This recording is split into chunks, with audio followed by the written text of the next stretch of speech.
Bitch, I want revenge. I'ma sue your lying ass for all that pussy shit you did. When my fans catch you, bitch, they gon' take off your fucking wig. You little psycho ass bitch, go watch them motherfucking kids. Hope y'all want me doing time, ho, in the comments like a real hoe. Want some dirt up on my name, cause ain't no stains on my name. Fuck it, time to bring the flame and can't nobody put it out. Defamation on my name, I'm suing, ain't got time to talk. Trying to clean my image up, y'all trying to have a nigga stuck. These people really trying to lock me up, and I give a fuck. They thought I was gonna go to jail, they mad I ain't up in the cell. If you mad I go to church, then pray your ass go to hell. Bitch, all you niggas on my dick use a trick, trying to trick me off the street cause I'm lit. You a bitch, fuck your clique, I got a sticker, hit everybody you with. If you think this shoe fit you, where this motherfucker fit. Fuck them all cause they all hate. Fuck 'em. I'm at a point where I lost all my patience. Fuck 'em. They lying on me, now it's retaliation. So fuck 'em. You better run when this dog chase you. So fuck 'em all, cause they all hate. So fuck 'em. I'm at a point where I lost all my patience. So fuck 'em. They lying on me, now it's retaliation. Fuck 'em. Better run when this dog chase you. So fuck 'em all then. Bitch, you caught a seizure when I rape you. Use a line, bitch. I hope your ass drown up in the river when you die, bitch. Boosie, let it go. Fuck no shit. Y'all got me fucked up. Your grandpa took your pussy, hope he fucked your insides up. Your dirty ass flipped over your face with your ugly ass. I saw your childhood pictures. Looked at you, your little mustache. Sandwich bag built, bitch. Looked at you, your little ratchet ass. My fans already told me when they see you, they gon' drag your ass. Somebody probably paid your ass to do that shit to me. You was a child who played with a pussy off a Boosie CD. Funky finger, bitch. And that crazy bitch you call CPS. All you hoes can serve papers when I find your GPS. All you rats on my dick, I hope a rat rest in peace. It ain't no sugarcoating shit. If you a snitch, you a snitch. There go that clown, he gon' get down soon. Can't wait to catch him out of bounds. Till then, I'm gonna be quiet. I don't even talk when they die. Fuck them all, cause they all hate. Fuck 'em. I'm at a point where I lost all my patience. Fuck 'em. They lying on me, now it's retaliation. So fuck 'em. You better run when this dog chase you. So fuck 'em all, cause they all hate. So fuck 'em. I'm at a point where I lost all my patience. So fuck 'em. They lying on me, now it's retaliation. Fuck 'em. Better run when this dog chase you. So fuck 'em all then.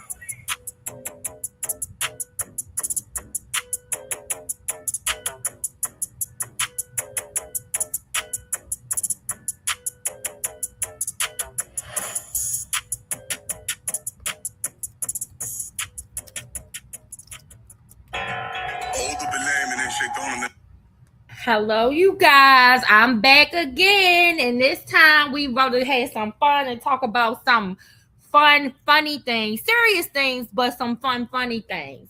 So that was Boosie Badass. Fuck them all, right? And right now, that's what Boosie is saying. He wants his money back. Okay, we talked about this. Boosie wants his money back, and so I want to play for you. On the screen, I had Jasmine Wright. She is a News of the United States reporter, right? So basically, she does correspondence for the White House. And Jasmine did an interview with NPR to explain presidential pardons, the idea of people paying this money and the growing industry of clemency and lobbying, right? And so she did it. Interview with NPR's correspondent Aisha Roscoe. And I want to play that for you guys, and I want us to listen because there's some very important information in this conversation. I mean, I know we laugh at the situation and we laugh at what's going on with Boosie, and we also have some kind of sympathy because we don't want Boosie being exploited, but we also don't want people like doing shit that makes them like vulnerable to be exploited. Like Boosie know you can't pay for no pardon. And so he knew that was something he shouldn't have even tried to enter into in the first place. But he did it, and we do feel bad about it. It's funny because Boosie doesn't do anything that does not come with comic relief. But there are some very serious matters when discussing this subject. And so I thought that it would be interesting, since this is something we've been following, for us to listen to Jasmine Wright talk about this thing, about this growing industry of people paying for this. Like, this is not the original design. This is not what this was originally intended to do. Now, this is the thing. People might say, oh, so many presidents have done it. It probably so. But the idea that now this has become visible shows a decline. It shows a moral decline. And that's what I think like is important for people to understand. When people are doing things underground and trying to hide and cover it up, it's still in the name of morality, because somehow people know that like this shit is wrong. You should not be doing this shit. And I know that some people would rather it be exposed than for it to stay underground. But you have to think of the implications in society. And like I said, the idea that something like this would need to remain underground, even though we don't like it happening at all, the idea that it stays underground shows the morality of the culture of society, right? And when these things come to surface or are out in the open and then made to be normalized and okay in front of people's plain sight, then that shows a sign of moral decline. And so that is a reason why it should be concerning that just a few years ago, Giuliani came out making this statement that people could pay for this to be done and insinuating that he in the White House would economically benefit. I mean, he and the president at the time, who was Donald Trump, would benefit from this. And I'm not saying that no other presidents have benefited from this. I'm pretty sure that there are. My issue is that what does it say about us in society when these things are put in our plain sight and then we begin to accept them as being above ground? We no longer say they are underground. I think it speaks to the moral decline in society when we allow things like this to occur and we find no fault. There is huge fault in somebody being able to pay for a presidential pardon. And so Jasmine Wright is going to discuss the process, and she's going to provide us with her contribution. I want you guys to listen.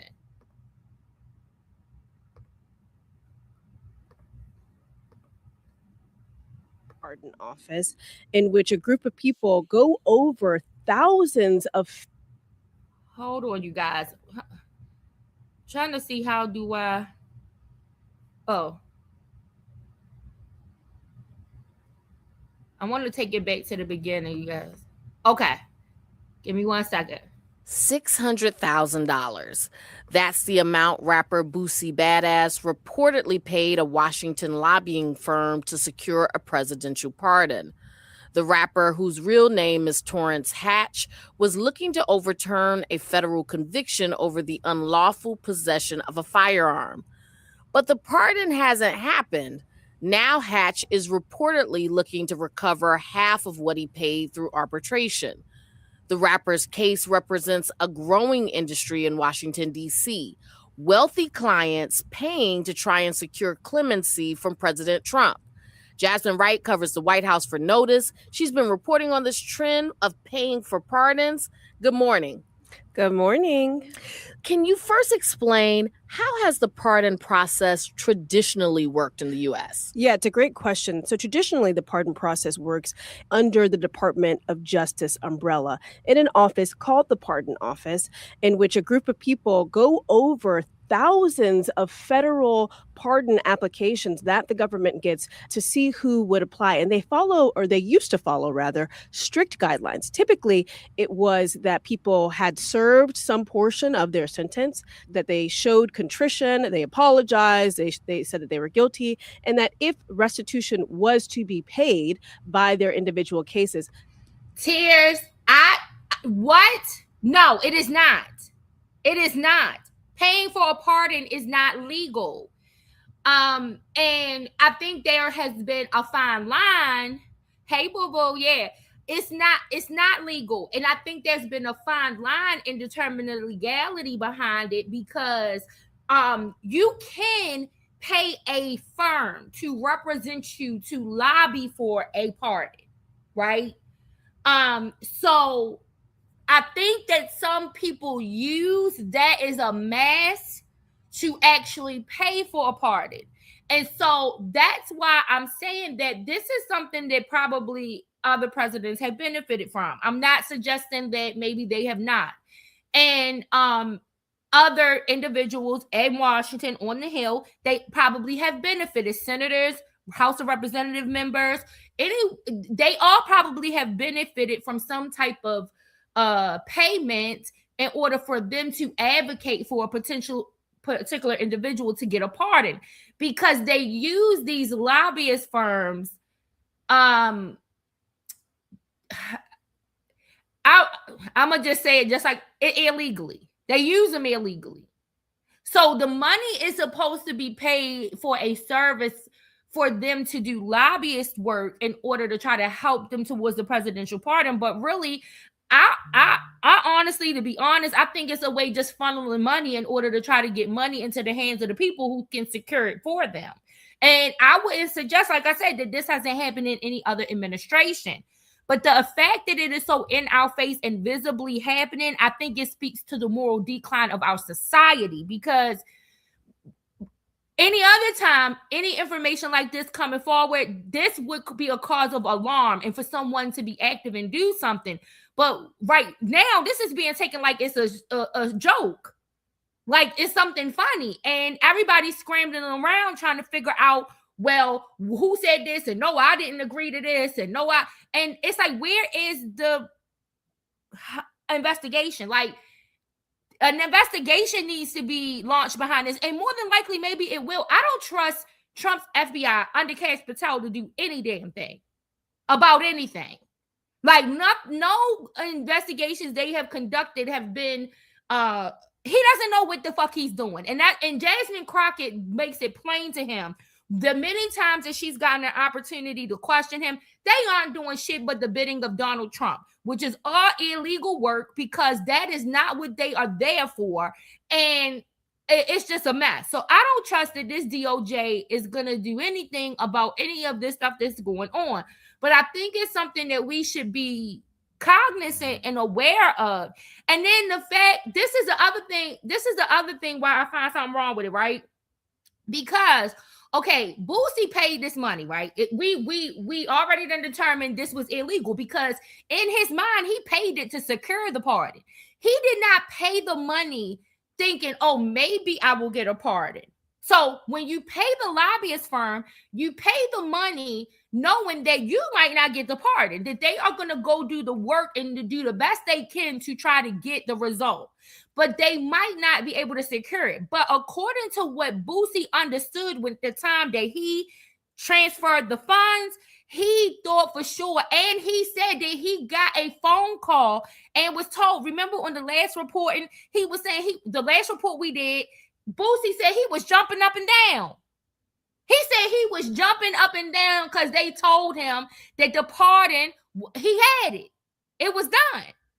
And so I think that that's another problem. It's a problem that you're taking money for, but it's also a problem when you're telling people they can pay something, you take the money and then don't deliver it. That and it seems like, because we don't have for sure confirmation that that's what happened with Diddy, but there was lots of conversation that that's exactly what happened with Diddy, that they took monies to get him an audience with Trump and his administration about pardons. And when they could not go past when they got to an impasse, this is allegedly, when they got to the impasse of whether or not it was going to be a pardon. So the clemency application was filed. Clemency can be a pardon or a commutation. So let me clear that up first. Clemency can be a pardon or a commutation. But Diddy wanted a pardon. According to what was rumored, Diddy wanted the pardon. Donald Trump's office allegedly was willing to do a commutation, and that was not what he wanted. And then all the negotiations was off the table. That is what was alleged to have happened by various reports. But nobody in Diddy's camp confirmed that. Nobody in Trump's camp confirmed that. And the reason why they probably didn't confirm it is because all of it was illegal to be doing. For pay for play, right? Play for pay, or whichever way it go. I can't remember, but whatever it is, they weren't supposed to be doing it. And so when Boosie now is coming out and saying he's his own representative, and he is coming out here and saying he did this, We don't have any confirmation from Diddy that this was done. But I'm wondering if maybe somewhere in those 9 individuals where some money was taken, if maybe Diddy might have been one of those people. Because there are 9 other individuals, Boosie said in his post, that he's come across and have come to him and let him know that this same firm, J.M. Burkham or Burkhead Associates or something, that they did the same thing to them. Just within this year. They have done this. There are 9 people who have come forward this year saying, so we don't know how many people last year they did this to. But Boosie has had 9 people contact him that utilize that same firm saying the same thing happened to them. Okay, so no, Tiz, I don't think anything about this is legal, but I think there are ways that they can try to make it look legal. But in the end, none of it is legal. No. That had already been done. And so that was the kind of amount of things that people needed to prove to then be considered for a pardon. And it was a huge litmus test for folks who had been convicted already to get a pardon, following these very strict guidelines under the Department of Justice. And that just doesn't exist anymore. So what does exist under the Trump administration? How does it work now? There was a impetus by folks around the president and the president himself to do more of these pardons, taking that power away from the Department of Justice. Now, there still is a pardon attorney. His name is Ed Martin, but taking that power really away from the Department of Justice and putting it inside the White House. And so now what happens is that a group of White House aides, including the White House counsel, so lawyers, go over various pardons and then present them to the president. But the way that they get those pardons is very different than the way that the Department of Justice used to get them. Is it just through who you know? Is a lot of it about who you know? Largely, it's through who you know. But I've talked to a lot of different pardon attorneys, pardon lobbyists, folks who are involved in this business. And they say that their number one advice to their clients is, one, call who you know. If you know anybody remotely close to the White House, let them know that you're looking for a pardon. And 2, try to get in front of the president. I've talked to people who say that they have advised their clients to go to Mar-a-Lago, the president's resort residence in Palm Beach, Florida. Any way that you can get your application, why you deserve clemency, in front of the president, they say is an easier way to get closer to a pardon. Well, let's talk about the money, though, because that's what happened in this case with Boosie. In your article, you describe a high-stakes pardon economy during Trump's second term. How much money are we actually talking about here in terms of the lobbyists and what they're charging clients to try and secure clemency? And also, this is legal? This is legal. To be fair, people have always paid attorneys, lobbyists for pardons. You're not paying for the individual pardon. You're paying the person to go advocate on your behalf to get you a pardon, clemency, commutation. Okay, so you see what she's saying, y'all? Tears. She's saying, yes, it's legal because you can pay a firm, just like I said. That's why I said there's spaces of ambiguity. You can pay a firm to go and work on your behalf in order to try to secure a pardon from the president, a pardon or a commutation. And so you're supposed to be paying them for the work that they are doing to try to do it, not for the actual pardon.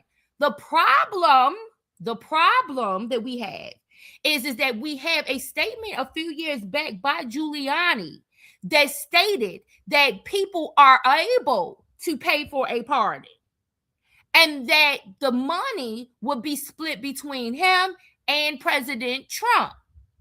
That is something that is called into question because the money is not supposed to be for the pardon to guarantee that you get the pardon. The payment is supposed to be for you to have people go lobby on your behalf to get a pardon. And that is where we run into some trouble. Mutation. What's happening now is that because of the normal barriers in which existed to get a pardon, it is easier for people who have some sort of association. They don't have to have a legal degree. They don't even have to be an actual lobbyist to now go and advocate to the White House to get their clients pardons. And so it has created and normalized this new economy in which people are paying up to $5 million in some cases to individual lawyers or lobbyists to then go advocate on their behalf in hopes of getting a pardon. Now, not everybody that is doing this is getting a pardon, as we can see by this case. How has the White House responded to critics of the new way that presidential pardons are processed?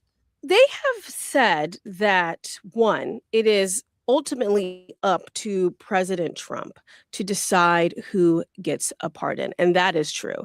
It is his power. Nobody can make that decision for him, theoretically. They have, on the whole, rejected this idea that the process that they have in place is one that creates this economy that could be seen as nefarious or creating malfeasance. Okay. Let me stop right there so I can, as you say, So he was going to skip the process and go straight to the pardon. The reason the fee was so high. The fees have been higher than this. Like the fact that Boosie paid $600K, that is low because the payments that were suggested were in the millions. And so the issue with this is that it appears that this firm really actually just scammed Boosie out of his money. Like they had no intentions on ever even going to go try to lobby on his behalf. That is the issue. Now, the White House is saying that they have no association with J. and Burkhead, I think it's Berkman or Burkhead Associates.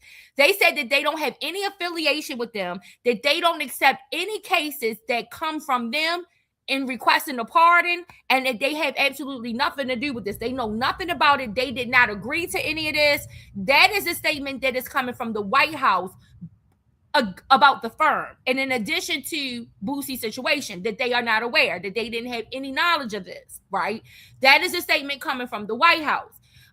So this situation didn't even get up to the point where Trump would even look at it because, or that's what's being alleged right now anyway, that Trump would look at it, is because they are detaching themselves from this. The White House is saying, we don't even accept, we know, they made it seem like, listen, we know they crooks over there, and we don't accept anything to try to come from out of there. That's what the White House is saying. So at this point, it looks like that this was a real, just straight up scam. And according to Boosie's post, he said that he's had contact with 9 other individuals where this thing has happened. But that $600K tier seems on the low end compared to some of the numbers that we have seen presented by others who have actually either gotten a pardon or were able to at least get into the company of the president to discuss a pardon. They are paying way more money than that. In a way, their position has been that we, don't engage with this. We aren't getting any sort of funds. We are doing the process in which the president wants us to do. And all of that stuff happening on the outside is not a part of what we're doing on the inside. That's Jasmine Wright, who covers the White House for Notice. Jasmine, thank you so much for being here. Thank you so much for having me.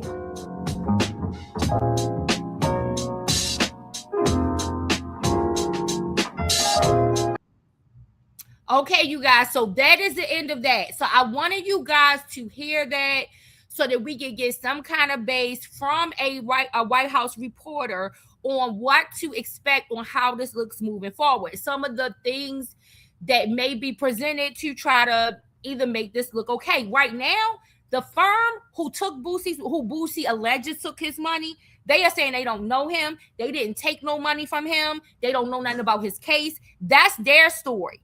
Boosie has responded back and is hitting back.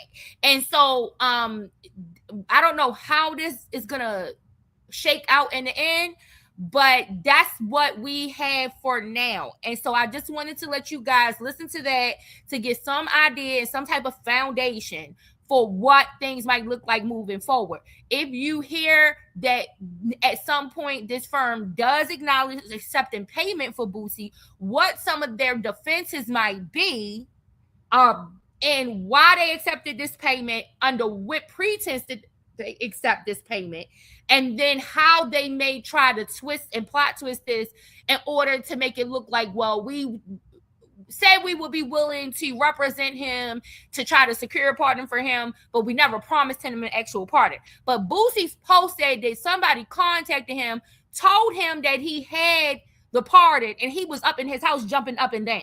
That's what Boosie said. So look, we just gotta wait until we get more details, but I thought that would be an interesting update. So our next update before we talk about Karlissa, we only got one more, you guys, because I want us to get started on Karlissa, because y'all know we could go on her all day.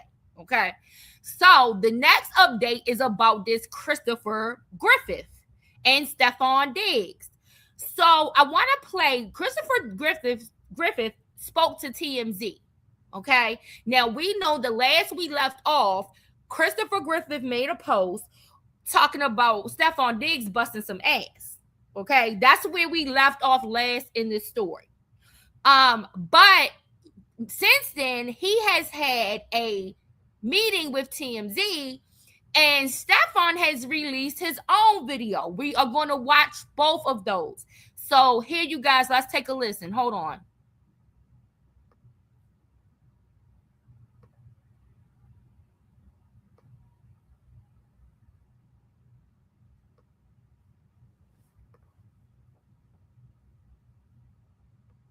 I mean, how did you guys get to this point?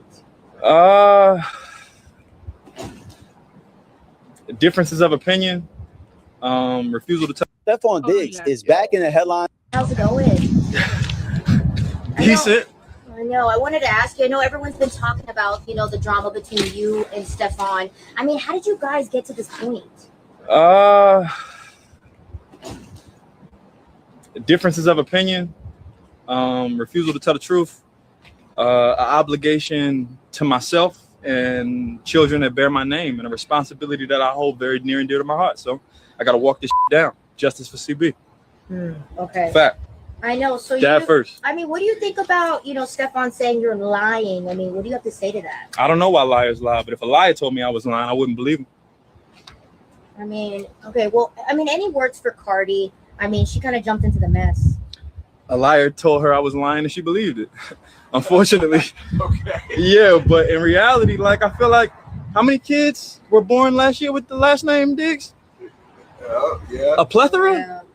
He can't be telling all the truth. Okay. I don't think she would have signed up for that.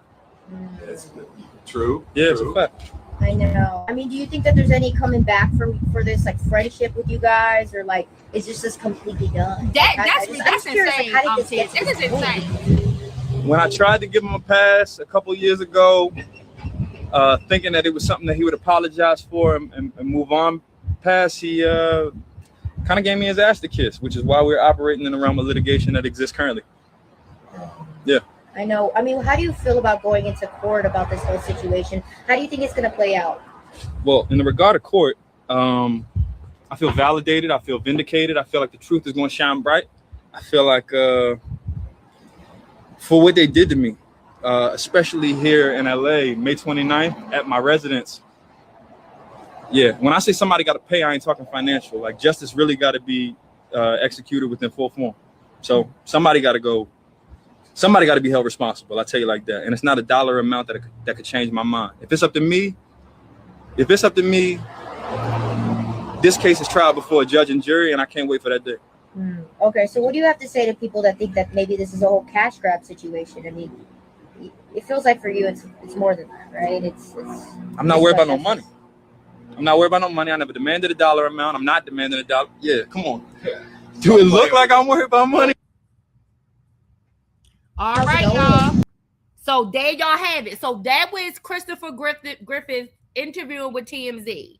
And so since then, Stephon Diggs has released his own video. Okay, you guys, and I am about to get us there. Give me 1 second. Now, remember, when we left this off, like I said, it was ass busting talked about by Stephon Diggs, but the allegation was that Christopher Griffith was stealing out of Stephon Diggs' house. This is what several Stephon Diggs associates, I'm expecting, will testify to or give statements to and have given public statements to. And this is something that Cardi alleged in her statements as she was defending Stephon on the internet the last few days. And so now a video, I guess Stephon Diggs is not so happy about that triple dog there, that evidence that came from Christopher Griffith. And so now he released his own video. And give me 1 second.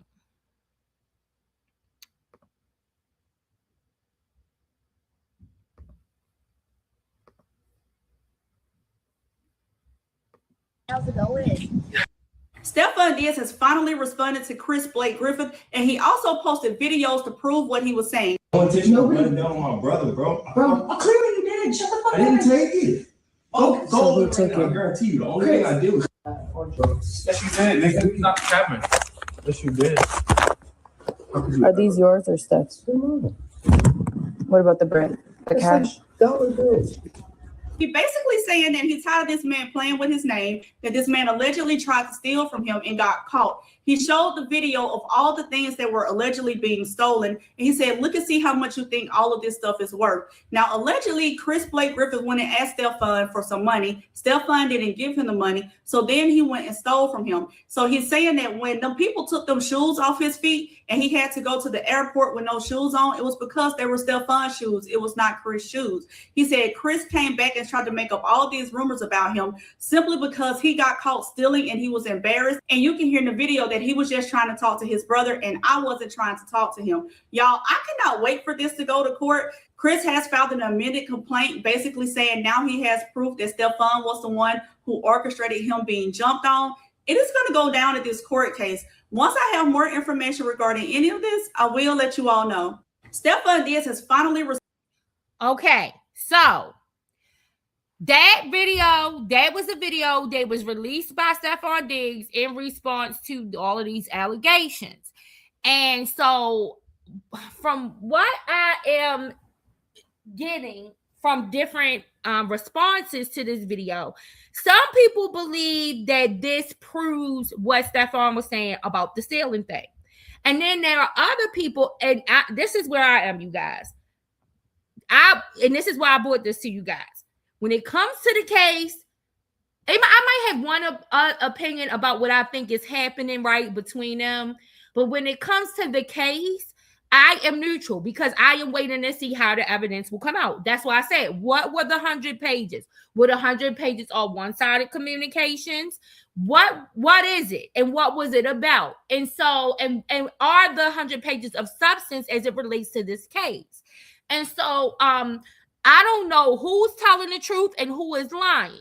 But this is how I feel about the video. And overall, a lot of the things that Stephon Diggs has been involved in. Okay. The video of Stephon Diggs, just like I want to try to give that message a benefit of the doubt, that maybe Stephon was challenging him to some kind of sports event or something. I don't know. Maybe it's some other way that explains. Maybe when we get some more context to that message, it'll be something completely different than what it appears on first sight, right? Well, the same thing I think about this video. Christopher Griffith is not admitting to stealing anything. And Christopher Griffith admitted to the public when he went to go tell this story and in interviews with various individuals that when he denied Stephon Diggs' advances, that he was set up to make it appear that he was stealing something. So I don't know. I'm not sure. I'm not sure what that video really means. Another thing, it seems as though Stephon Diggs has an MO of accusing people of stealing stuff. And I think that this goes to show, like, when you want to lower somebody's credibility, people will put situations and create situations because they know that people are not going to trust a thief. And so they will use the fact that someone tried to steal something in order to try to cover up other things. And so we know that he has another case where he's alleging that someone who was close to him, one of his associates, tried to steal a whole Ferrari. And it was confirmed that this individual did not steal the car, right? And so this is becoming a pattern that we need to watch of the accusation of stealing. And this is not the first case, the first time, in the first instance where we've seen that excuse used in order to diminish the credibility of people coming forward and exposing somebody for some kind of criminal behavior, right? We have seen this plenty of times before. And so we need to watch this pattern in Stefan as things come out, what his responses are. Stealing is always at the bottom of it. But with the incident with the Ferrari situation, it is confirmed that that person did not do that. But that's another allegation of stealing. So is that and he knows that there's been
hear me?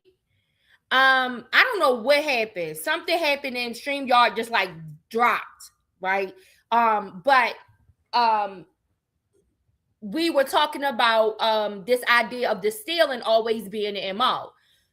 So with Stefan Diggs, this is becoming a repetitive behavior. And so like a pattern. And so maybe they are stealing. I don't know.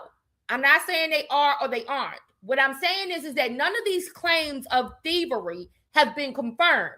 And it seems like their thievery becomes the alibi when he's involved in some kind of impropriety. And so can we trust these situations where it's made to look like these people are stealing? I don't know. Because it's becoming too frequent. It's becoming a pattern of behavior for him. And it's becoming a thing. What we can confirm is that we can confirm that there is some compromises in these relationships that he's involved in. And we can confirm that by messages exchanged through him. right? But what we have not confirmed is that these people actually really stole things. And so it seems, and this is one thing that Chef Miller was trying to stumble out during her cross-examination, that this is always his accusation, but she was stopped. She wasn't allowed to say it. But when it came, she attempted to bring up other instances where he was accusing other people of stealing, and she was stopped from doing so. So, I don't know. That's something that we need to watch, because everybody knows people are not gonna, once somebody thinks, oh, you were trying to steal, and especially you were trying to steal from a celebrity, they're gonna try to make it look like everything you said was a lie, that you are telling the truth about anything. And so right now, that's what all that video says to me. I'm looking at Christopher Griffith as suspect as I look at Stephon Diggs. They both are still suspicious to me. Neither one of them innocence have been confirmed, because they both had these civil cases against each other. So they both are on the line for something, right? And so right now, that the information provided with the video, with the tape, the questions about the stealing, I don't know how to interpret that yet until we have more information. And this is why a lot of times probably some of this stuff should not come out until there is a trial. But unfortunately, none of these parties can avoid coming to the internet and discussing this before they get into a courtroom. So, it is what it is. But I wanted to bring that to us in order for us to show and discuss that before we move on to Karlissa. So now I'm going to move on to Karlissa now. Give me 1 second. Y'all, Karlissa is a trip. Karlissa is on defense again. She is on, football season has started officially in the Big Top, and Karlissa is on defense again.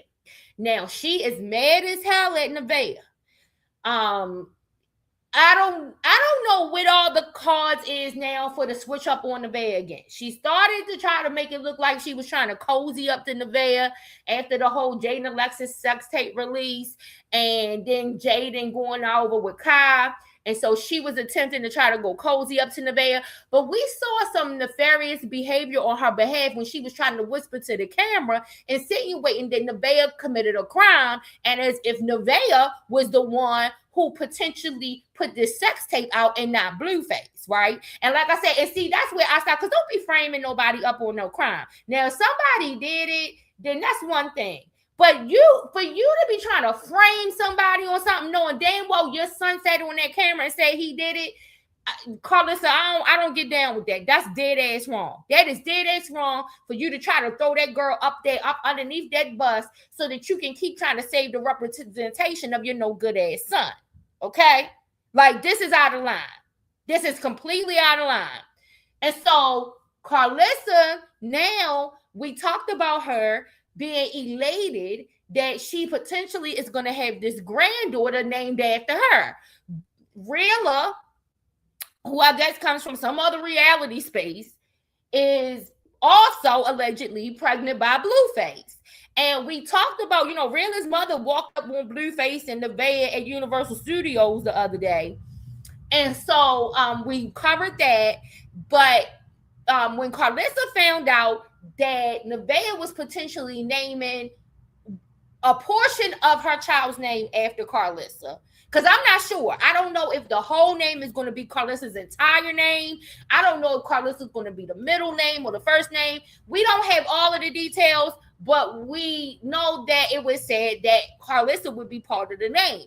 And so Karlissa was absolutely elated, and she is so happy about it. And y'all know, I told y'all the other day, I said I would not be shocked if Karlissa is trying to get her cross onto Rilla so she could get her over there on Cesar. And by God, I think I was right. Okay. So we are going to take a listen to Karlissa response to whether or not Rilla needs a DNA test. Now, wait a minute. Before we do that, y'all know she has been saying over and over again that the other girl, what's her name? Nevaeh, that she needs 2 DNA tests.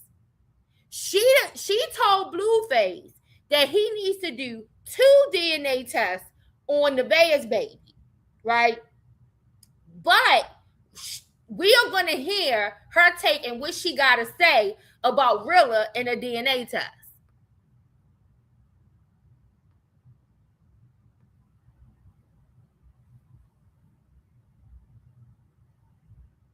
This is Lola. I think it's Lola T. I think. You guys. Oops. Panel.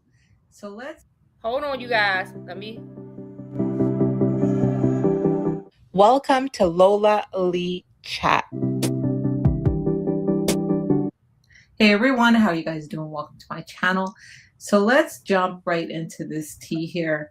So Karlissa finally responds to Rilla. Rilla has been publicly reaching out to Karlissa, inviting Karlissa to come with her to get the DNA test. She has been inviting Karlissa to be in the delivery room when she has her baby, even going so far as inviting Karlissa to film the birth. So, like I said, you hear that? Now, what did I tell y'all the other day? Wait a minute, hold on. We gotta pause it. What did I told y'all? If Karlissa can find any way to get her claws to get scissor content from Rilla, she's going to do it. And so now they said that she is talking about filming the birth. And I remember I told y'all she was asking Nevaeh and Blueface about about what they would, where they were going to be broadcasting the birth of the baby and all of that other stuff. And I told y'all I felt like she was putting a pitch in for her to be able to do it. And I felt like she left from there that weekend with them telling her, nah, we're not putting that on your channel, right? And so she did not get the okay with them. But now we are hearing that there might be some negotiation for her to get the footage of Rilla delivering little baby Karlissa.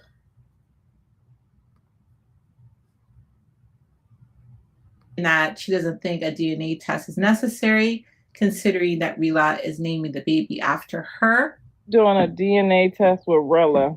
If she named that baby Karlissa, she don't need no DNA test, honey. She could just drop Karlissa right on off. And I'll meet her at the hospital, okay? She don't need no DNA test if she name her Karlissa. That's good enough for me. What y'all think? She don't even need, that's DNA right there, honey. The birth certificate say Karlissa on it. That trumps everybody. That trumps everybody, okay? She don't need no DNA. She'd rather it be my baby than his baby anyway. What you talking about? And wait a minute, I gotta pause right there. I have to pause right there, y'all, because this is what I gotta say. She ain't never lied about that. Now I ain't saying that neither one of them is ideal to be the baby daddy. But if I was one of them girls and my mindset was like one of them, and I had to pick whether or not I wanted Karlissa to be the baby daddy or Blueface, I think I'm choosing Karlissa too, because Blueface don't do a goddamn thing. Them kids is always with Karlissa. And you see the other one, he don't even acknowledge at all. Karlissa, now this is what I gotta say. Now, it was probably to be exploiting the situation and everything, but she did try to reach out and try to say she would help Krishan and try to say that she was willing to get the baby. And look at how they said, remember y'all when Karlissa camped outside of Krishan's house? Do y'all remember that? She was camped outside before they knew anything was, that the baby had a disability, baby just fresh out the cooch. Karlissa was camped outside of Krishan's dwelling one time, like ready to see this baby. And finally, I guess maybe Krishan had some little bit of compassion and she let Karlissa in the house and she let Karlissa in her cameras and they was able to video everything and stuff. But I don't mean no harm. That part Karlissa is telling the truth about, because she is a real trooper when it comes to being a grandmama taking care of them kids, baby. If Rilla gotta choose between Karlissa and Blueface is the baby daddy, choose Karlissa. I mean, when you went and went, you said these aliens are busy, girl. Yes, aliens don't sleep, just me. That's why the rest of us can't even keep up and shit. We sit up there like Fred Flintstone with the toothpicks in our eyes, trying to keep our eyes open, trying to keep up with the goddamn circus. It's too much. It's too much going on. But Listen, if I had to pick pay baby daddies between Karlissa and Blueface, I'm picking Karlissa. Okay. Now I don't want neither one. I don't want neither one. But if I had to pick, I'm picking Karlissa. Yes, she's right about that. She rather it be my baby than his baby. She'd be more happy if I got her pregnant than him. Okay. That'll give me 3 granddaughters and 6 grandsons, and I'll be set. Because, you know, I only prayed to God for 10 kids. I wanted 10 kids. And then when I started seeing how hard it was and how bad they was, and I wasn't going to have no help, I changed it to 3. But now when you a grandparent, honey, you got a couple of dollars, and you a grandparent, and you got a husband and a couple of dollars. Oh, baby, that's different. That's a different playing field right there. Right, Pie? That's a different playing field. You ain't got to go to work and do all this and do all of that. That's a different playing field, okay? Take all they bad at showbiz. We finna take out of the country. We're going to Africa. Oh, we don't need no baby daddy, okay? She is ready. She is look at what come out her mouth. Putting them on the goddamn TV. Listen, if I had a child like Blueface that made it to the big top and is all over the news with something bad every single fucking day, I don't want no more of my family members on TV. I'm just going, you going to become a doctor, a lawyer, a scientist, an oceanographer, what else? An astronaut, anything other than an actor or actress, a singer, a rapper, none of that. If I had a child like Blueface out here acting, I wouldn't want none of that. Okay? But listen to what she is ready to put them up on SZA. The more kids she got, the more SZA content she got. Yes. We don't need nothing. We got Mr. Saffold over here, honey. But I think that Blueface does have some involvement here. I don't think Blueface wants Karlissa to go with her to do any sort of DNA test. I did tell you guys that, you know, if Karlissa is going to be... All right, let me stop it there because Lola is right. Lola is absolutely right. Blueface wants nothing to do with this situation, with this pregnancy, with none of that. Now, we know we have heard Karlissa say in the past, well, if he comes to me and tells me that it's my grandbaby, then what I'm supposed to do, it's my grandbaby, so I got to accept it as my grandbaby. And if he tell me it's not, then I don't until, you know, we know. That's what she said. But Blueface is completely saying he don't want anything to do, don't have anything to do with Rella in her situation that she got going on in her belly. And Karlissa is completely embracing it. Because all Rella had to say was, I'm going to name the baby Karlissa. Doing anything like that, she is going to need Blueface's blessing. And at the moment, Blueface has this woman ghosted. He has her ghosted for a reason. And I'm sure he's explained the reason to Karlissa. And as you've heard me say in the past, it takes 2 to make a baby. They're both responsible. The 2 of them should have used protection. They did. Karlissa don't care about that. That's where I disagree with Lola. Karlissa don't care about that. She don't need to get the approval of him. When she thinks she got some hot, spicy content for her own SZA channel, she don't need no approval from Blueface. Why do you think she did what she did with Jaden Alexis? Because Jaden Alexis was on board of what she was doing because Jaden needed some money at the time. Jaden needed to maintain her connections to the circus for some money. So when Blueface drops them off, Karlissa picks them up. So Karlissa is not worried about no Blueface approval, picking up Rella. She is going to take Rella and do the same thing with Rella that she has done with Jaden Alexis, and she is going to rub that in the nose of Nevaeh and Blueface. And a blessing is on the way. Okay, so all that matters right now is baby Rella. So hopefully that response is good enough for Rella. She done found her new content. So moving on to Nevaeh, it seems that okay. So now she is gonna go into this. I watched the beginning of Lola's video, so I did not know that she went into this. But she is gonna go into this. Now we are gonna get some more content on this on another video I got for us to watch.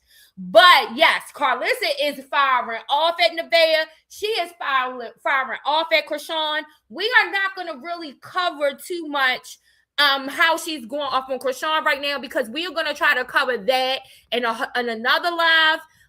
Because I want to watch that unfold. I think it might be some more content that comes along with that. But apparently, Chrisean has been in California doing some training with Adrian Bronner. And while out there, she did a video where she makes it seem as though Blueface is calling her from block numbers, which is the same thing Jade and Alexis do. They both always say that he's doing that.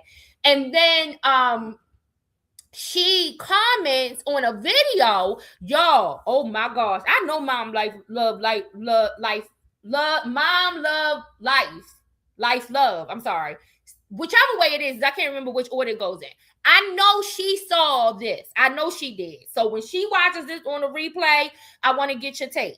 But she was over there with Adrian Bronner training in California. They had some mess happen over there, okay? But we're gonna talk about that because I'm waiting to see some more stuff unfold on that with Just Be. So we're gonna table that one for now. But she did a clip, Mom Life Love. Okay, Mom Life Love, yeah. So I know she probably seen this. So they got this clip circulating, y'all, of Blueface trying to holler. He went out the other night. Now he's been on his, I don't know if this is his 8th day of him alleging that he's been faithful, or it's somewhere in that number. He is somewhere between number 8 and 10 of being faithful. 10 days, 8 and 10 days. Okay, I don't remember which one. He's counting. Nevaeh is not. Because I don't think Nevaeh is by none of this faithful ass shit that he's saying, except for when he's staring her right directly in her face, looking straight in her eyes. I think that's the only time she think that he's been faithful, because she questioned about all of these times that he done been out these last couple of days and what he's been doing. You say shaking my head, Howard. Exactly. Just be very embarrassing, right? So he is on the top. Listen, the streams be titled after the faithfulness. Between day 8 and 10 or something like that he's been faithful. So he went out the other night, and when he went out the other night, he spotted somebody, that he might be interested in. Well, let's just say that the individual turned out to be a cisgender man, but transgender woman. Okay? And the people, y'all, are saying that they felt like, based off of what they saw, that Blueface was still kind of interested. Okay? So, Chrisean, when she did her video showing that somebody was calling her from a block number, insinuating it was Blueface. Like I said, Jaden does it too. Both of them insinuate Blueface always calling from these block numbers. Maybe he is, maybe he isn't. I don't know. But then more questions, I guess, was coming from the chat about it. And so Chrisean had made some comments about Blueface being gay. She's like, he's gay. Like, y'all didn't see him on the video with the transgender the other night? Like, I don't know when people gonna, like, accept it, like, that he's gay. So she is, like, back on that, like, kick. You said, I had an old cheating boyfriend one time. He didn't ever bother to lie about being faithful. Shaking my head. It's never too late to get out of the ghetto, ladies. I was really young, but that's no, exactly. Just be right.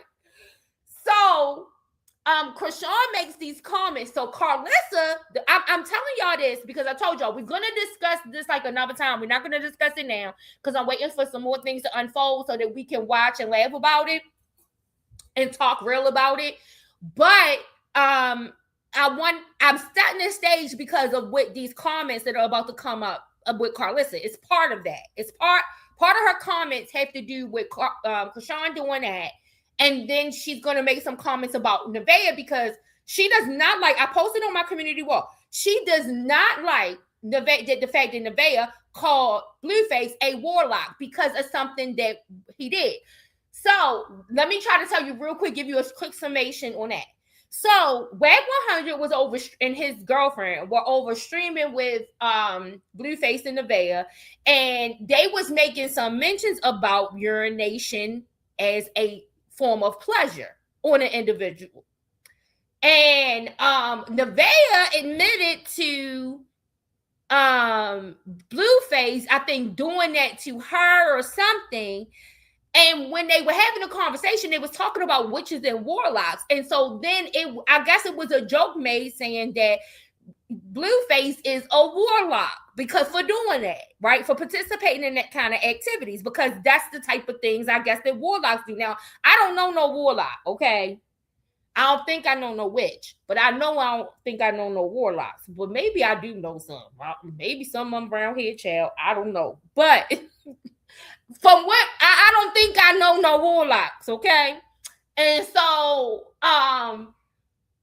she Nevaeh referred on the stream to Blueface's business.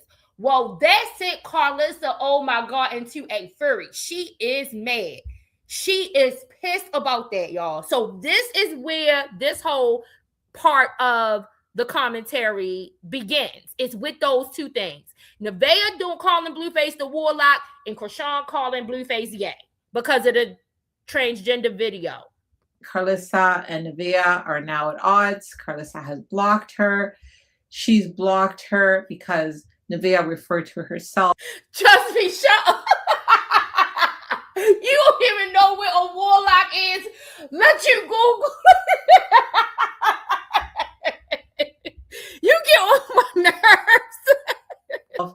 As a witch and called Blueface a warlock. And if y'all remember, Karlissa had said that Nevaeh was saved now. So how is she talking about witches and warlocks? Karlissa posted this Bible scripture for Blueface, Matthew 6 verse 24, which states, "No one can serve two masters. Either you will hate the one and love the other, or you will be devoted to the one and despise the other." Them calling you a warlock is disrespecting your manhood. My blank, they marking you out. Calling you a warlock is like calling you a blood boy. You better wake up before you end up the tail and not the head. Now, I don't know what in the hell is making Karlissa believe that all of this fucking shenanigans that Blueface got on, that he is the head and not the tail. Nigga, we are pinning the tail on the motherfucking donkey when we talk about this nigga. We are pinning the tail on the donkey when we talk about this nigga, okay? Just you show you said you learned a new word today. Now, I want to ask a question, okay? Now, look at the picture that Lola got up here. She got Karlissa is at the top. You got Nevaeh to the right and Blueface there at the bottom. Now, if we just had to take a brief survey, which one do you think looks more like a witch or a warlock? Does the picture of Nevaeh look like a witch? Does the picture of Blueface look like a warlock? Which one would you vote for? I mean, I'm just saying, Nevaeh looks very pretty on this picture. And this is a real actual picture of her, y'all. This is why I said that when she gets herself together, she's cute. Right now, I don't know if it's just this pregnancy stage or whatever, or the fact when she got around Blueface, because even before she was pregnant good, she had started to not upkeep herself as much, right? But I think she's a pretty girl when she get herself, like that. This is an actual picture of her. So I think when we look at this picture of Nevaeh, she looks very nice and beautiful. When I look, this is an actual picture of Blueface. Which one is giving witch and which one is giving warlock? I'm just asking. You said Karlissa is what I don't like about religion. Exactly. Just me either. And listen, I'm embedded into the institution, and this is what I hate. You said, wasn't Blueface supposed to have those $5 tags removed? I don't know what he's supposed to do with them. He's claiming like he loved them and like he wanted them there, but Jaden then told us something different and said, no, that's what happened to your face after they shitted on it in that jail. After they shitted on your face in jail, then they scribbled on it. That's what Jaden said. She said that a few days ago. Allegedly. But all I want to know is that when we are listening to Karlissa and her rhetoric, which one looks like a witch and which one looks like a warlock? So I'm sorry. My vote goes to Blueface as the warlock. That's where mine go.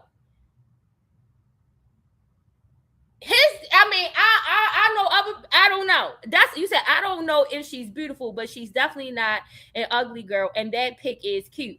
He paid for those tats with noodles. Shut up. No, he paid for them tats with that ass. Because let me shut up.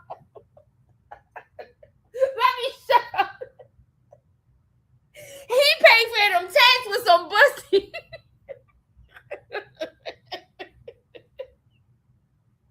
Oh my God. Okay, I think she looks beautiful in this picture. I'm not saying like they, oh my gosh, she's the most beautiful girl in the world type thing, but I think she looks very beautiful in this picture, you know. And you said ass for tats. All he had to do was give up a little ass and they did the tat for free. Okay? Maybe they did the tat while they was in the ass. Oh, I don't know. But he didn't have to give up some noodles, all right. He had to give up some noodles, all right. Miller, you said Jay spilled the beans. That's that I'm hurt tea. Yes, Miller. Jay told it. She said after they shitted on the face, they scribbled on the face. Okay? That's what she said. Now, I don't know. We just are repeating what she said. I don't know these people. I didn't say that about these people. But she said that that's what happened. You said, Justin, you said it's a nice pic. She looks really good here. Yeah, she does. And so that's why I was trying to, like, when people were trying to wonder, well, what was he attracted to? Or what were all of the other rappers attracted to? Or whatever. She looks nice here. And listen, I would, let me say this. This is just my opinion. If I had to compare how Nevaeh looks here with some makeup, right?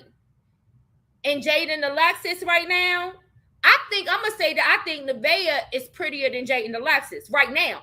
And I think it's because of whatever Jaden has done to herself.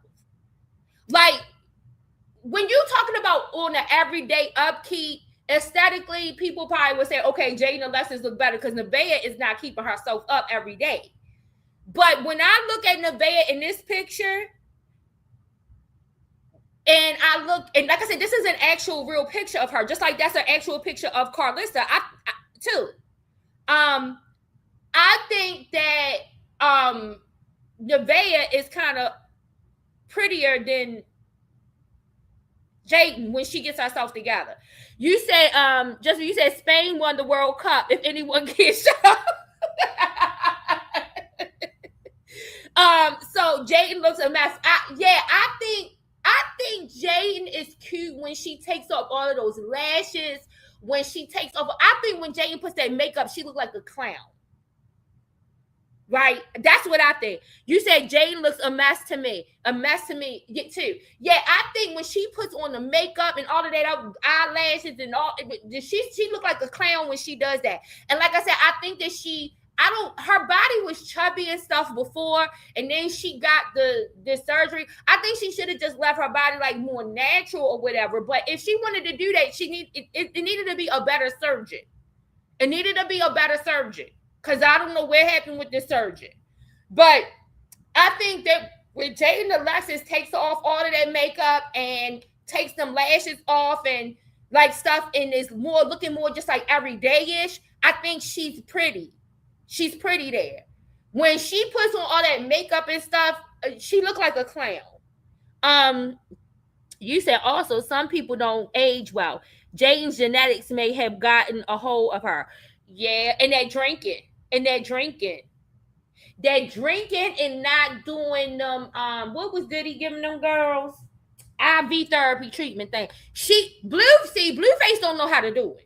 He need to go get some tips from the diddler. Them girls need to be getting those IV treatments, because then maybe that would help some. Maybe Blueface said he ain't trying to do all that in the upkeep. Look at what happened to Diddy. If he just start doing that, he already on the verge of getting accused of some of the same things as Diddy. Maybe he don't need to be doing that or offering that service in order to, I don't know. Yeah, maybe that's a bad idea. But anyway, they need to be, Jaden probably needs some of them. She probably needs some of them IV therapy treatment things because she drinks a lot. She drinks an extreme, a whole lot. So she probably needs some of that in order to help her out too. You said, I'm glad my sister is aging well. I don't want to have to be mad at her genetics.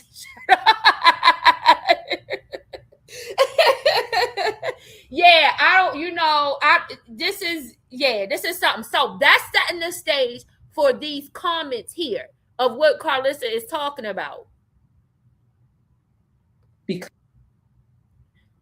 they mad you even got that. She says, Blueface, stop letting people play with your name before they turn you into a begging peasant like them. So I know that Blueface had responded. Now, that part confused me, y'all, because he plays on his own name. Nobody has to play on Blueface's name. Blueface plays on his own name with the stuff he got going on. So, but she is always going to make it like it is someone else. She's always going to make it like it's someone else. Now, it's okay for all of them around there to play on Nevaeh, talking about she's a witch, she doing voodoo, all of this other shit. Karlissa has even said that out of her mouth. Nevaeh constantly has said, I don't do none of that stuff. These people have said this so much to the point, everybody who follows it in the sector, they all think Nevaeh is a witch. They all think that Nevaeh is doing some kind of magic in order to capture Blueface or something. And Karlissa participates in this. But now all of a sudden she's so mad that now the joke is being returned between them two. This is what, let them have their relationship. They over there having a conversation with WAP 100 and his wife. Oh, his girlfriend, not his wife. I'm sorry, y'all, because he does have a wife, but that's not who's sitting with him over there. So WAP 100 and his girlfriend, they are there having a conversation, and they are just joking amongst each other. But she is posting all of this on her IG, and then y'all gonna see. Then she's texting Nevaeh. She is texting Nevaeh while posting this shit. Jasmine, you said the moment my sister starts looking a mess, I'm claiming we got different days. Girl, shut up. Shut up. To this, I think he thanked her. Guys, I gotta be honest, all these people going live at the same time, doing 24 hours and 48-hour streams, all going live at the same time. It's a lot for us bloggers to keep up with. So I'm just doing the best that I can. It's impossible to watch all the streams. Yes, I agree, Lola. And to keep up with it all. So they gotta slow down. You're gonna get clips from me here and there, but you're not gonna be getting the 24-hour streams and 48-hour streams. Yeah, nobody got no time for all of that. Well, we got real lives and real shit. So Karlissa did leak we gotta catch the circus between her and Nevaeh. As Karlissa says here in her caption, she says, I will no longer be entertaining anything that woman has going on. Okay, so now we are going into, remember I just said to y'all, Karlissa then, while she's posting this shit on IG, because she's over there watching the Blueface live stream. And so she's on there watching and reacting. She's desperate for SZA content. So she got to come up with something. So now you want to pull this out your ass. Plus you want to get and move Nevaeh out the way so you can get Rella up on SZA and really get the content going and popping. Because you know if you bring her over there, you know you're going to get some reactions from them over there, right? That's what she really knows. So she's trying to find a way to then now unattach herself with Nevaeh again, unbenefit herself again. And so that she can move into that realm, right? Where she is the head honcho in charge. Because when she's over there with Blueface, she has to, concede to him somewhat. But over on SZA, she is the head honcho in charge. And so by her having Rella over there with her, or Rilla, I keep saying Rella, but Rilla, she is going to be able to control that environment, and then she knows that she's going to be able to get some exchange and benefit from the Blueface environment, right? And so she has to move out of the way. So she's texting Nevaeh in order to get a response. She's texting Nevaeh about calling Blueface a warlock is a joke on the live stream, where Web 100 introduces the idea of witches and warlocks and talks about it. And the reason that it's introduced is because they've been calling Nevaeh that and saying that about Nevaeh. And then Web 100 brings up the scenario about the, urinating on people for pleasure. And then Nevaeh mentions that, well, Blueface has done that. And then that's how it gets to this warlock comment. She doesn't reprimand anybody else in the conversation, but she goes after Nevaeh. This life or the next. Please no longer send me anything of her or her children. Thank you. The disrespect when I tell you I'm not playing about my son, Solar. His salvation is clearly not up for debate. She says in the messages here, basically telling Nevaeh to, don't play with her son. She's talking about him being a Christian, child of God. And, Nevaeh is calling her out, saying that, don't you always say certain things for content, saying that she was trolling. And Karlissa comes back with the Satan thing, get behind me, Satan. Nevaeh says, you got other people to talk to that's been bashing your son. Don't let the trolling get to you. She says here, I know you know what you're doing, because just like you wouldn't get on here and call him no blank or no blood, you know exactly what you're doing. She tells her she doesn't care. And the end here, she basically calls her Krishan. She says, not a problem, Krishan, because Nevaeh told her never to text her ever again. Now, it's funny that she calls Nevaeh Krishan, because her own son, Karlissa's own son, Blueface, has called her Krishan. So I guess it's the pot calling the kettle. Like, I don't know. But it seems awfully strange that she thinks Nevaeh is acting like Krishan, but when Blueface says that she's acting like Krishan, she rejects that idea. So guys, I don't know if this is just circus play or if this is the real thing. But guys, definitely let me know your thoughts on the situation. Let me know if you think that Rilla is going to be okay with Karlissa saying that she doesn't want to go for the DNA test. Let me know your thoughts. Thank y'all for watching. Don't forget to like, share, and subscribe. Bye. Okay, y'all. So, that's not it. Lola done told you we cannot keep up with this circus. This is why it requires all of these people to report on this shit, because we cannot all report on this. Like, you can't just rely on one person to report on a circus. It's like, this circus is like Donald Trump. You said the way Karlissa throws around God is devilish. Absolutely, Miller. It is disgusting. Absolutely disgusting. So Donald Trump always has shit going on. The news cycle cannot keep up. And that's exactly how this Blueface circus is. It is always continuously going. We cannot keep up. It's always something going on. So we have to choose like what highlights we want to discuss. And even we are not going to get to most of the topics within a week. I come to you guys a few times out the week and we talk about just a few of the things that happen. There's way more things that happen than that. And I try to summarize, but I know I'm not summarizing everything because number one, I don't even see everything, right? They need to do something about the length of this soap opera. It's too long. They need to cut it. It need to be cut. It need to be a limit, or they all need to just get on in the same place at the same time. I don't know when, but something needs to happen because this is ridiculous. This is a round the clock thing that we cannot keep up.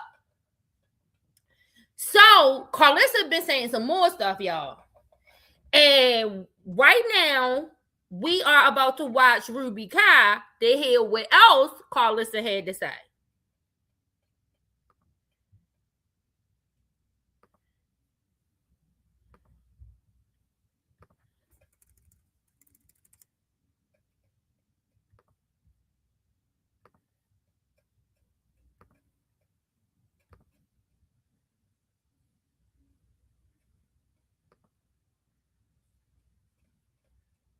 Karlissa has finally spoke on Jaden being with Kai Benz and about Nevaeh being a witch.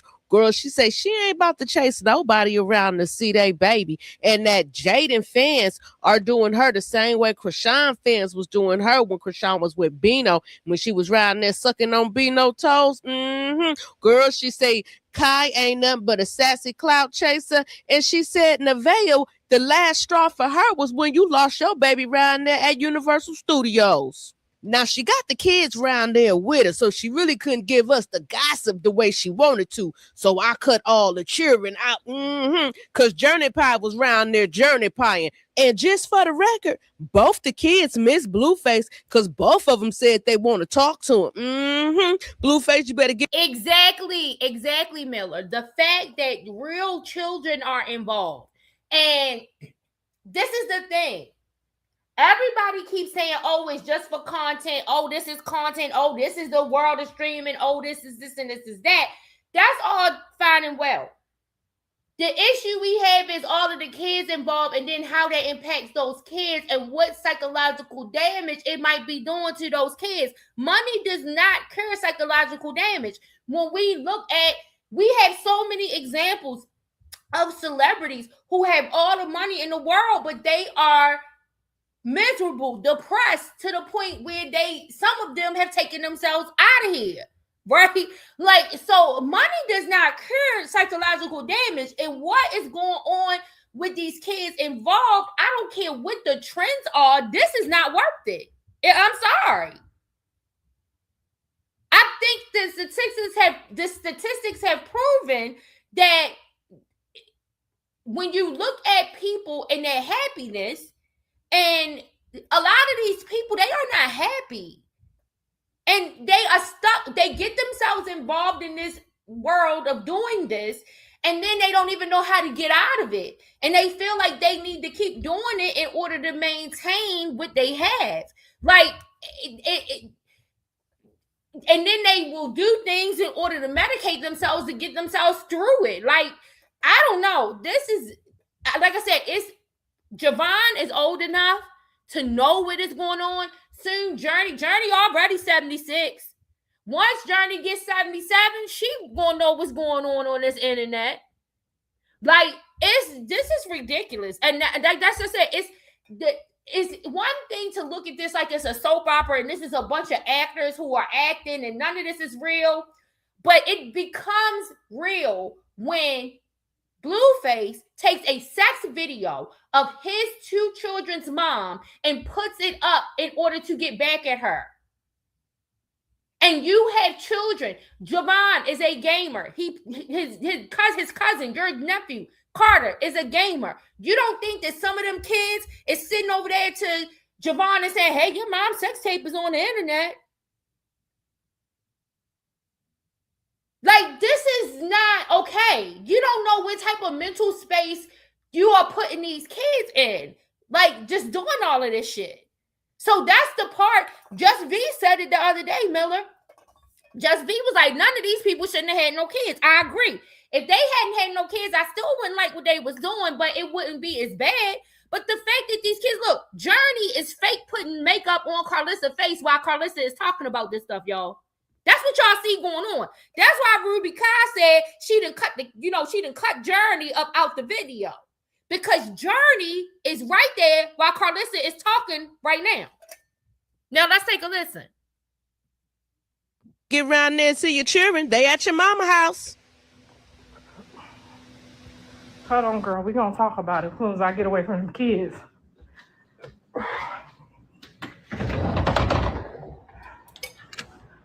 soon as I hide from them kids, we're going to talk about it.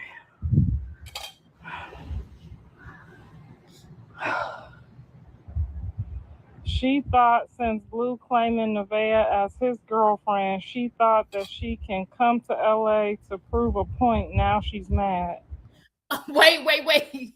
Yes, Just B, you did say it was illegal. I forgot. I'm sorry. You said it's illegal, and you think that the penalty should not just be a fine, but incarceration.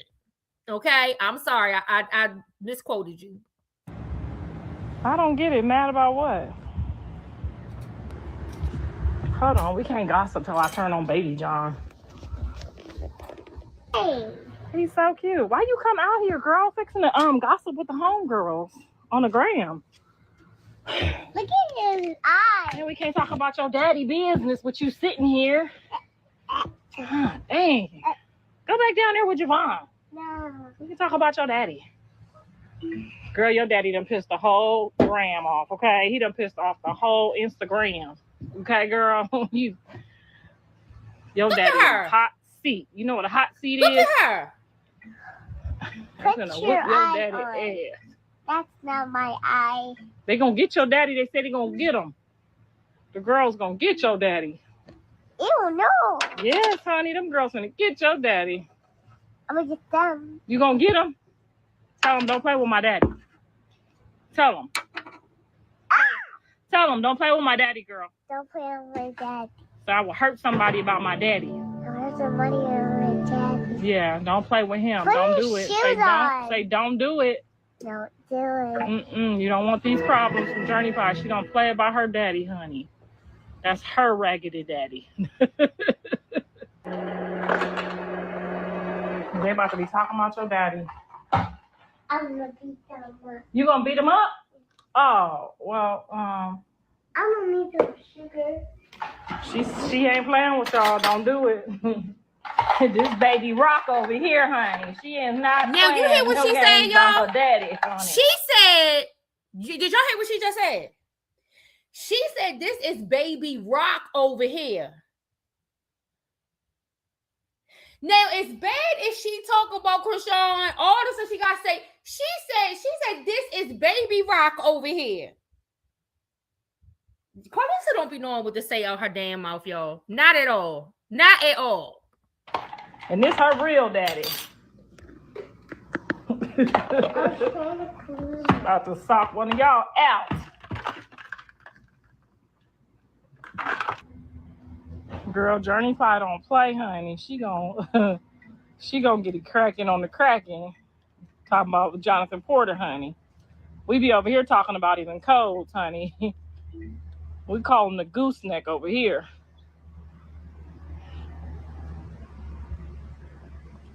I told Jonathan, I said, Jonathan, I tried to convert her to be a good Christian girl, but she didn't want to be that. She want to be a witch. She want to do her, honey. And it's Now that girl did not say nothing about wanting to be no daggone witch. You saw what she responded back to Karlissa. And the same thing Karlissa say I just said that for content. She threw that back at Karlissa.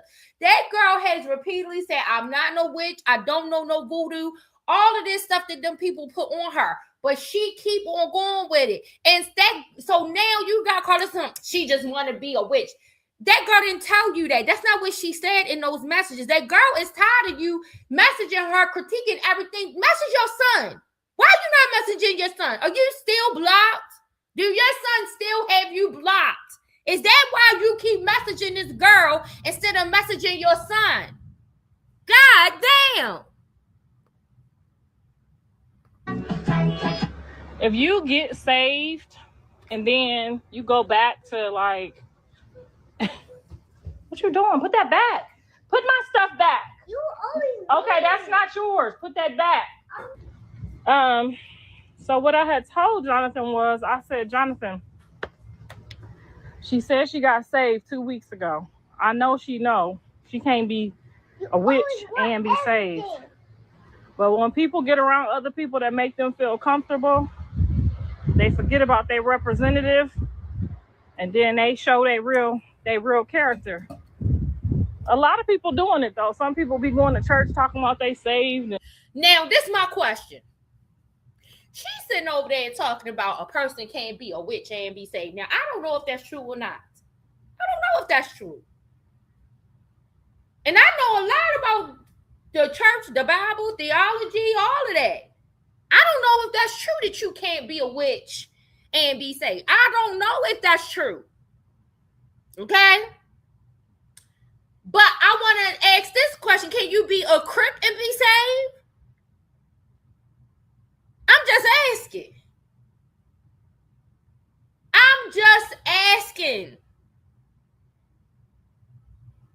Can you be a Crip and be saved?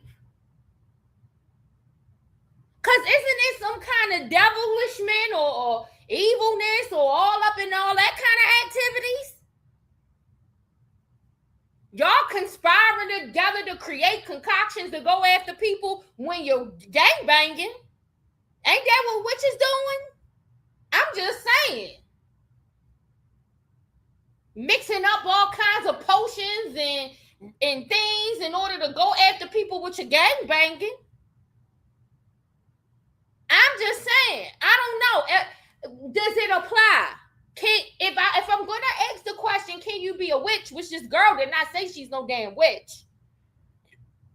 But can you be a witch and be saved? But I got a question. Can you be a Crip and be gangbanging and be saved? I think if you are going to say yes, then we got to get a witches a pass, y'all. We got to get a witches a pass. Maybe it's Glenda the Good Witch. But I think the girl said, like Dorothy, I'm really not a witch at all. But nobody want to hear her. They keep calling this girl a damn witch. So I just have a question. If you want to say that you cannot be a witch and be saved, can you be a gangbanger, professing to be a gangbanger and saved? If you're going to say that the gangbanger can be saved, because listen, I'm asking the question. I'm not saying yes or no to any of it. I'm just asking the question.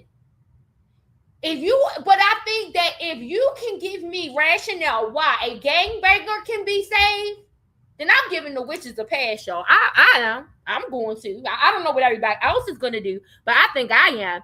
Karlissa is thoroughly enjoying all this mess. She's addicted to socials, and it's sad. She thinks she looks cool, but she looks stupid. Exactly. Like this is crazy. And this is the thing, when she is talking about other things and what's the name? She is funny. I like listening to her. I think she can hold her own without all of this and create a lane for herself. But when she is doing all of this, oh my God, I want to strangle her.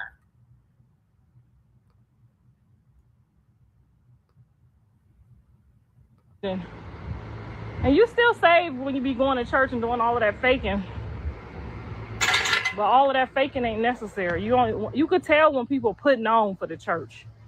You know what I'm saying? We can tell, Karlissa, when you're putting on for social media. Because he come from a Christian family. A good Christian family? Wait a minute. Wait. I got to get to the pause button. She said when they know the man come from a good Christian family, well, goddamn, blow me the fuck down. Blow me the fuck down. When the man comes from a good Christian family. Y'all, I'ma tell y'all, Blueface embarrassed the hell out of her the other day when he asked her what is the name of the church, because she tried to mention about him being baptized. He asked the name of the church. She couldn't even remember the name of the church, y'all. She couldn't remember. Then she tried to say, "Oh, I just don't want to tell the people because then they gonna try to go over there." She don't care if these people go nowhere else than where she at. She was up in Target the other day. She didn't care about them people following her up in there. Karlissa did not know the name of that damn church, but she done just sat here and told that Holy Ghost lie. A good Christian family. Where? And listen, I ain't saying I got no good Christian family either. I'm just asking, where do you get off putting that tag on you and your family with what we seeing up here on social media? I think not. Y'all might be a Christian family, but a good Christian family?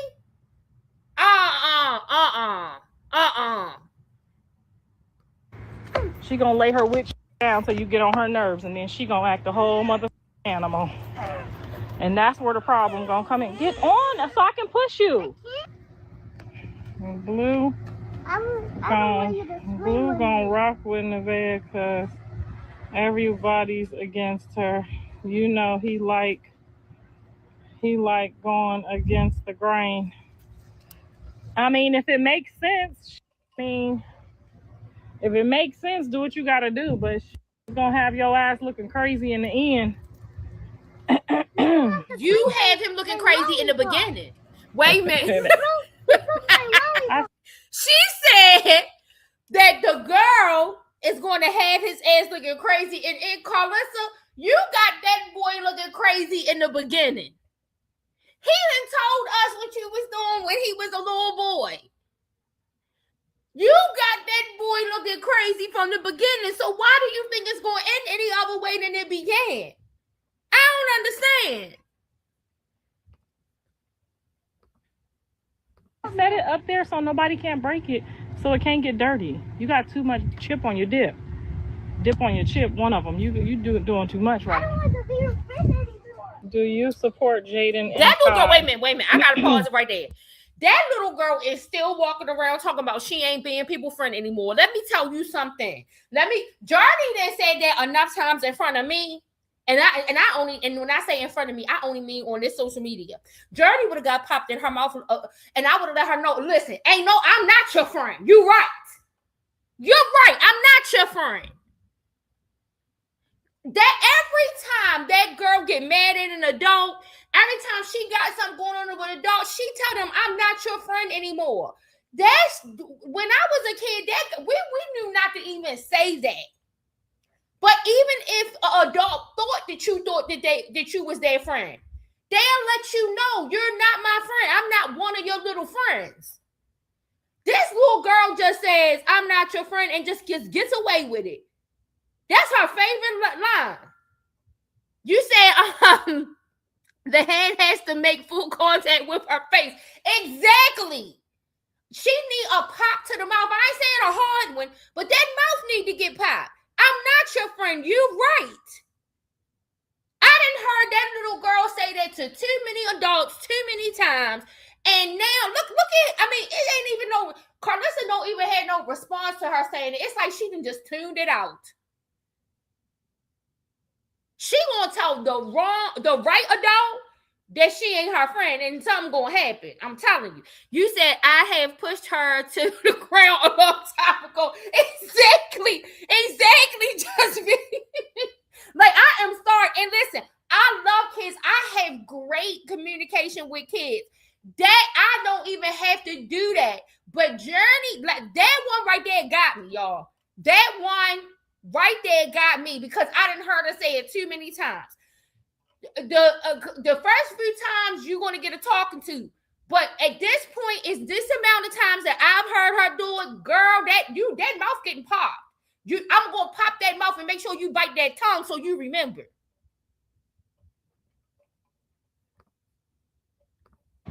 I don't like another nigga who ride another nigga's coattail. That's ugly to me. That's the only thing I don't like. I don't like when another ninja. That's the only thing I don't like. And the fact that he was trying to first be with the first blue girls, the double twins, the double mint twins or whatever. Oh, she called them the same thing as me. I didn't know that because everybody else called them something else. But I called them that. I didn't hear her say that. Boop, boop, boop. La, la, la. And then they be cracking me up too. Where's the lipstick? It's upstairs. I'll go get it. But her mom got on her live and told me to get off her live. One of them girls. Okay. I'm like, girl, you ain't got to never worry about seeing me on your live again. Now your mama did that to you. Girl. Yes. Like I said, anything in front of the kids, she says just anything in front of the kids. Like this conversation shouldn't even be going on. And then, okay, so now she just said that one of the girls, what they call blueface girls, because they know damn way nobody would be, you ain't calling my child no fucking blueface girl. She might have been stupid to fuck with a damn blueface. Hopefully my children wouldn't do that. But if they did, she might be stupid to fuck with a blueface, but she ain't gonna, you ain't calling her no blueface girl. Now, one of the blueface girls. She just said one of the blueface girls' mama jumped in the live and told me don't talk to her daughter or something. And they ain't never got to worry about me coming in there again. Child, I don't think they are worried about it. They don't want you over there. That's why she said don't talk to her daughter. How do you think you got the nerve to tell people something about your son and what you getting on here and doing now, and other people don't got the right to jump on and defending their kids? This lady crazy, y'all. Karlissa crazy. You sit up there and look crazy. She think everybody else look crazy, else. child. They be cracking me up when they be like, stop bringing up so-and-so. Okay, girl. Where you going?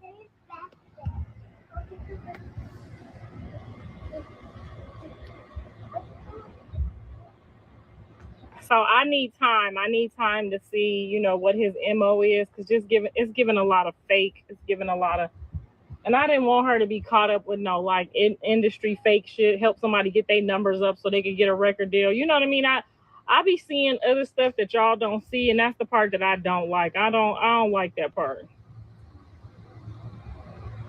I don't like that part. I feel like it's too much. Because real men don't bicker with other men about a woman unless they, want to borrow somebody. Blueface is the one bickering with Kai. Kai is not bickering with Blueface. Kai said what he said, and that's where it was at. Blueface is the one who got all tender and started the bullshit with Kai.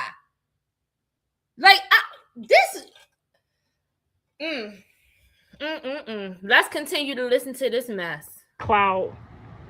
I would never date a guy that's trying to be weird to the ex guy. Like we some females. You know what I'm talking about? I don't like that.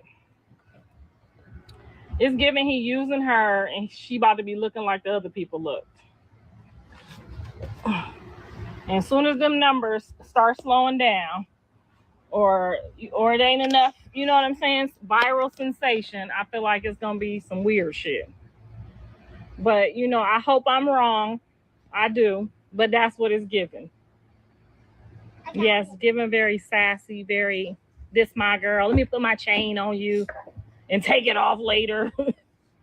It's just giving very I wouldn't let nobody do me like that. I wouldn't let nobody use me like that.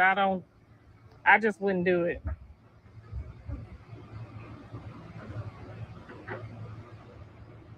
I wouldn't. What gets me, this is what gets me. Because her son has done that to Jaden. Her son has treated Jaden the worst, like garbage. And I'm not saying that that's what you would want for her, but at the same token, she did everything to try to champion the coming together of them two, despite all of the crap that her son has done to Jaden. And then for you to be so vocal about what you don't want to see somebody else do to Jaden. But you want her to endure what your son is doing to her? Yeah, see, I'm telling y'all, this is defense season. Care who started This it. If is you there for defense the girl, season. first of all, you can never Until be she there for the get Rella girl. on board, If you was just there, she has to know that she has Rella on board real good. And then she might start back at going after Blueface. But for right now, because she doesn't have any Jaden content, because Jaden's off living her life doing what she do, and she can rely on the grandkids somewhat. She did a little prank on Mr. Sappho on the last episode in order to try to keep the content flowing. And so, but that's not going to last but so long. So she has to do something. So I guess this is what she's doing in the interim, is making it look like she gives a damn about what's going on with Jade and Alexis. For the other two girls, like, it's giving you know what I mean? It's giving like, what are you doing? It's given very much. If he wasn't with the first two girls, I could believe it. But him, when she wasn't available, going to John's next girls, if Nevaeh wasn't pregnant, it would have been her. It's just not giving what it needs to give for me. She done got me some lip gloss though. He took two of John's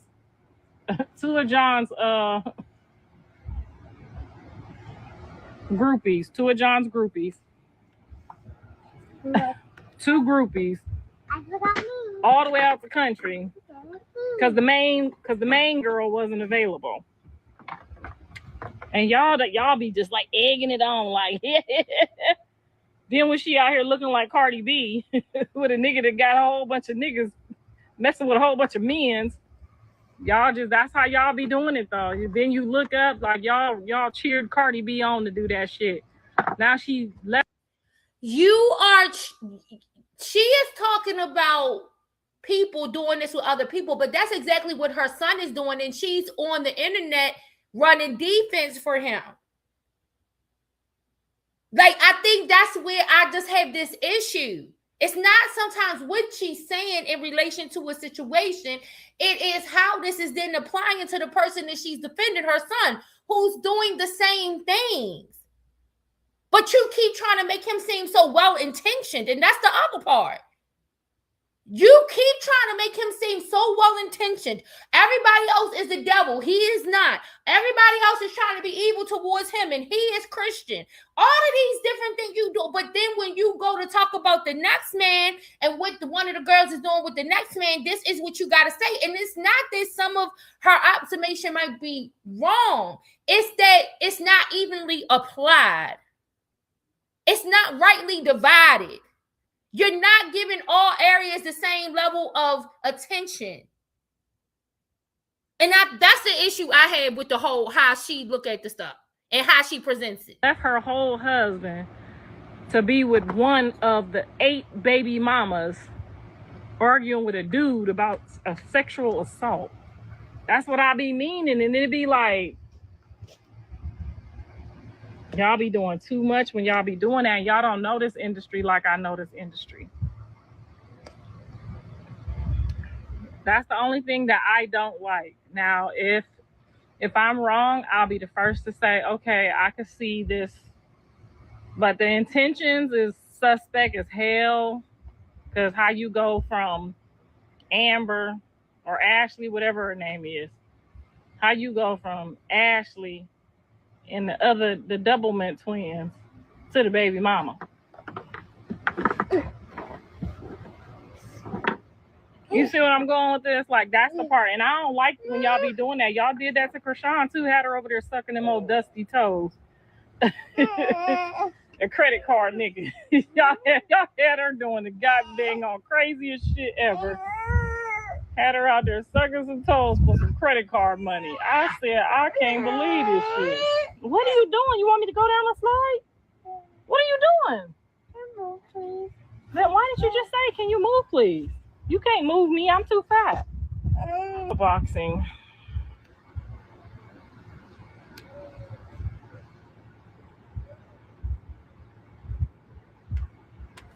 Why would y'all want to get somebody out on their 8th month? Can y'all at least let her have a baby? Let her have that damn baby so he can find out what it is, what he got to do. Can't just put her out on the streets. And he damn sure can't put her in that little shimmy shack she got up over there. So, I mean, you got to let her have her baby and decide from there. That's my advice. This lady, y'all. And I wouldn't even stay at my house. I would let her stay there and leave. That's what I would do. No, I would never, ever, ever suggest that lady around any of... I don't even want her around her own kids. The way she almost left him in that goddamn whole Universal amphitheater, hell no. I wouldn't trust her around none of John's kids. I wouldn't trust her around Krishan's kids. I wouldn't trust her around nobody's kids. Walk off and leave a whole damn child. But I saw what it was. Did y'all see what it was? John was getting ready to take a picture with a fan that looked halfway. She is probably saying, good as... she is talking about this girl, and that did look crazy. It did look crazy when she did it. But she is talking about this girl having left Superior behind at the theater. But you're talking about this in front of a child. That's what I mean. Like, you are criticizing this young girl for did she left her child, and that's not acceptable. Just the same, I don't ever want people to think I'm saying it's acceptable. That's why I repeatedly say over and over again, some of the things that Krishan got going on in regards to the baby, it's not acceptable. I'm looking at the youthfulness, the naivety in the situation, the immaturity in the situation, and I'm trying to apply all of those things when looking at these situations, right? Amongst the fact that you got the entire world looking at you while you're doing it, which a lot of people don't have that happen. But this lady, who is over 50 years old, is talking about what a 20-some-year-old did in regards to a child that she felt like wasn't responsible, all while she's sitting talking about all of this in front of a child. That's what I mean. Like, come on, we gotta just stop. We cannot excuse all of what she's saying and all this because people think it's funny. And even because sometimes people think she might be right at what she's saying. Her actions show something different.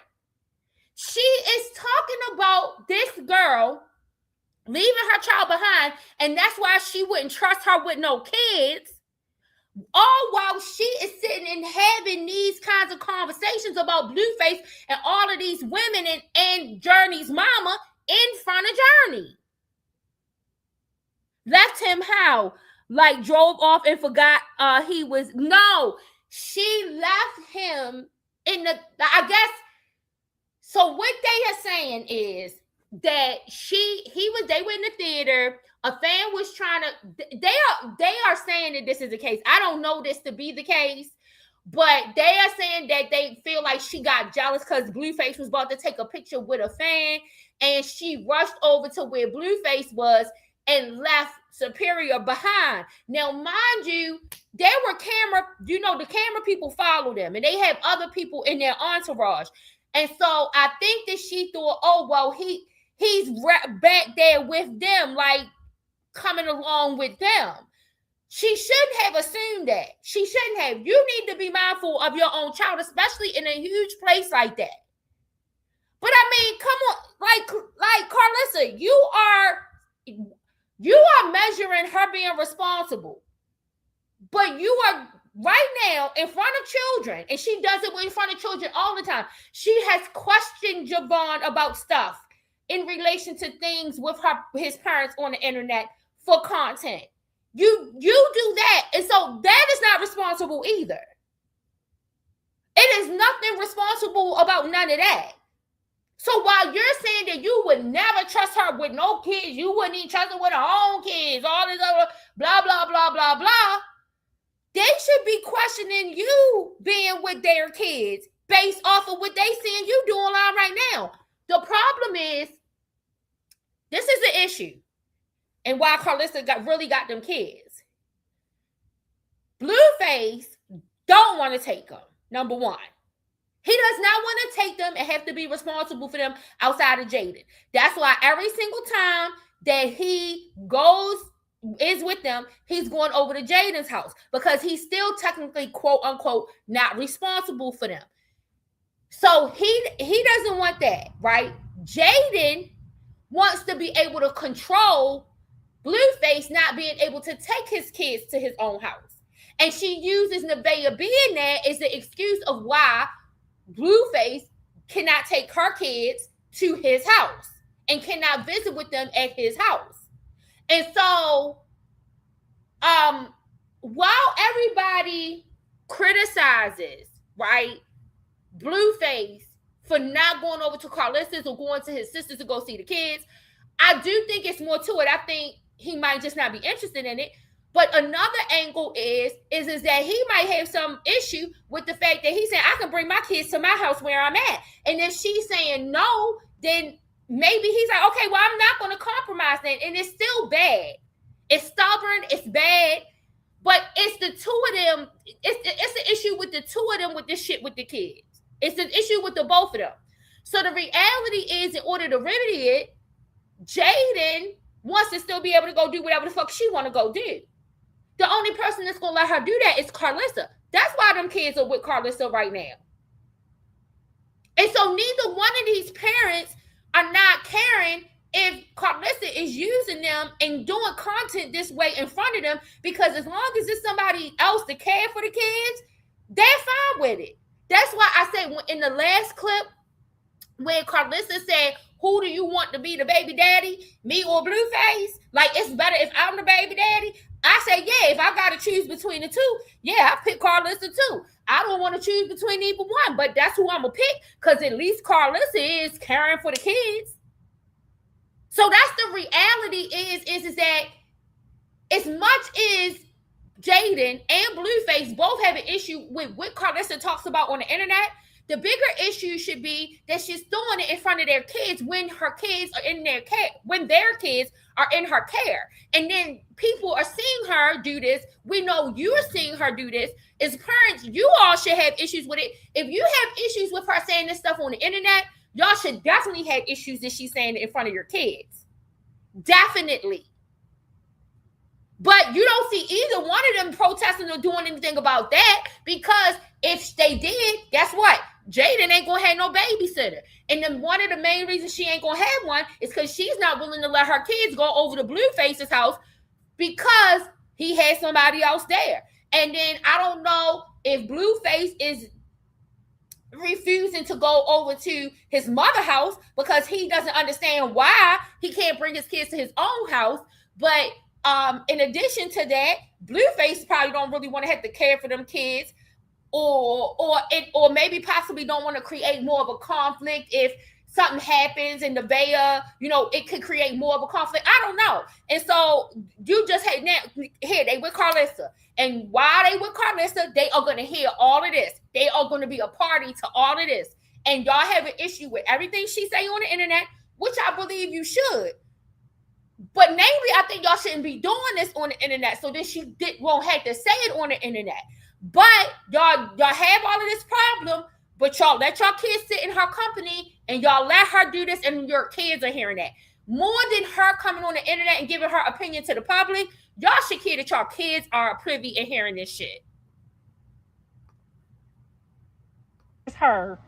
She looked up and was like, Zeno, Nino, and forgot she had a kid walking back there somewhere. Because how would you ever thought a whole another ninja ain't got his kids there would have your kid? Like, girl, hell no. That was it for me. That was really my last draw.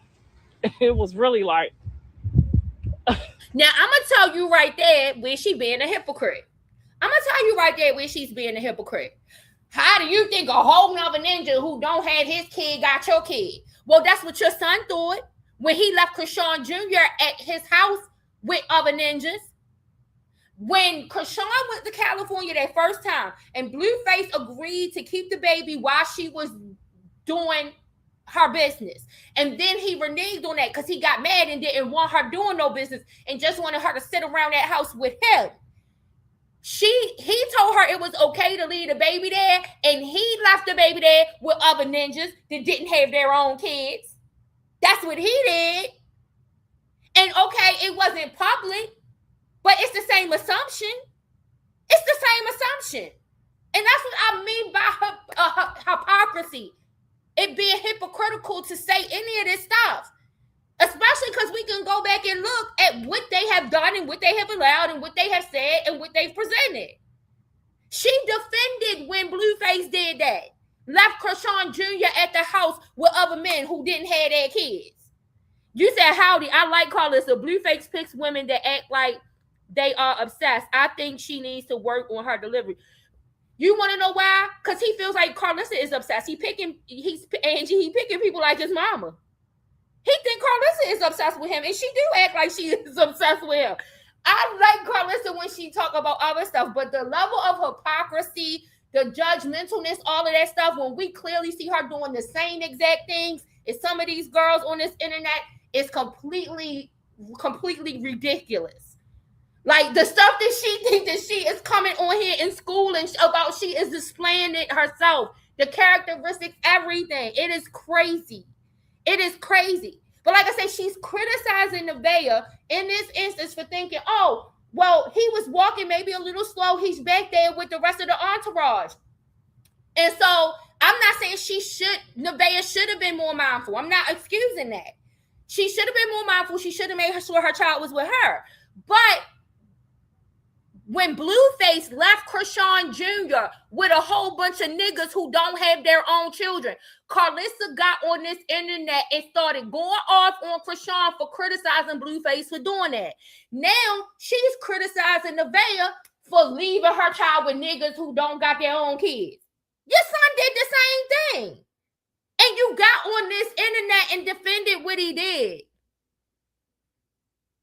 So that's the part that get me. Like, just that's why I don't even think she should be commenting on stuff with the circus, because it does make her look like a hypocrite. It does make her look dumb, crazy. Even though some of the stuff she says is true and it makes sense. The reason why it looks crazy coming from her is because we see the actions displayed. We see it. We see her do the very things that she puts her mouth in and on.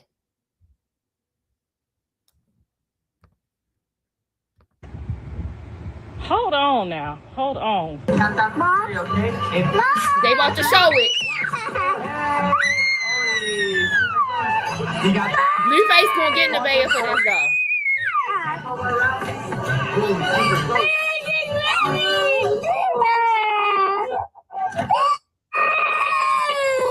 And that's what made it bad that he started crying.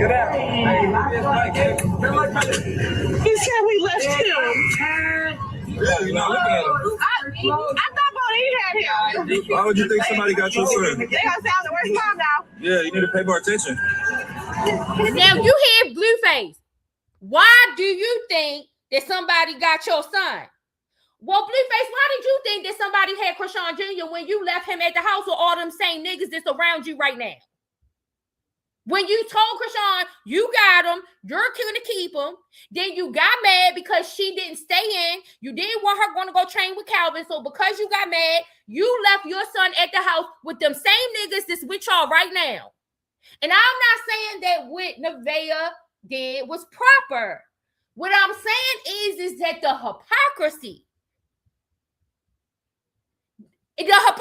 in Blueface just now, not that what he said was wrong, but why do you think other people gonna have your son?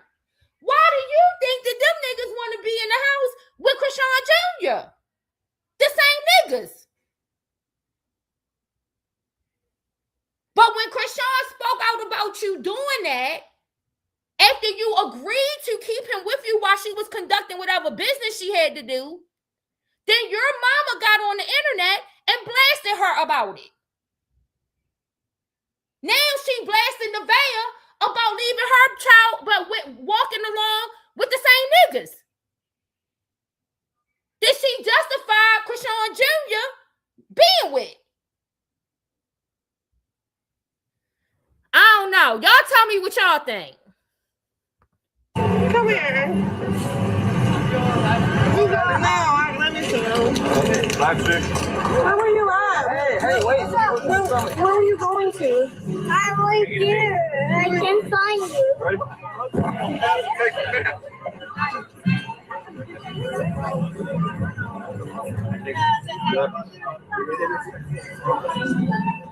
Then you're not even looking at nothing. You just like this. No, stop thinking. No. Hold his hand. Keep it close to heart. Yeah, do it. Because you know, when you in an amusement park, your natural reaction is people take kids from amusement parks and it just be a whole bunch of people there, and you know what I'm saying? Your natural motherly instinct is supposed to kick in an amusement park, and it's supposed to be like, you're supposed to see your baby at all times. I wouldn't care if my baby daddy was there. My eyes is locked and loaded, and yeah, clearly you don't care that your baby granddaughter is there while you talking about all of this shit, lady. Clearly you don't care.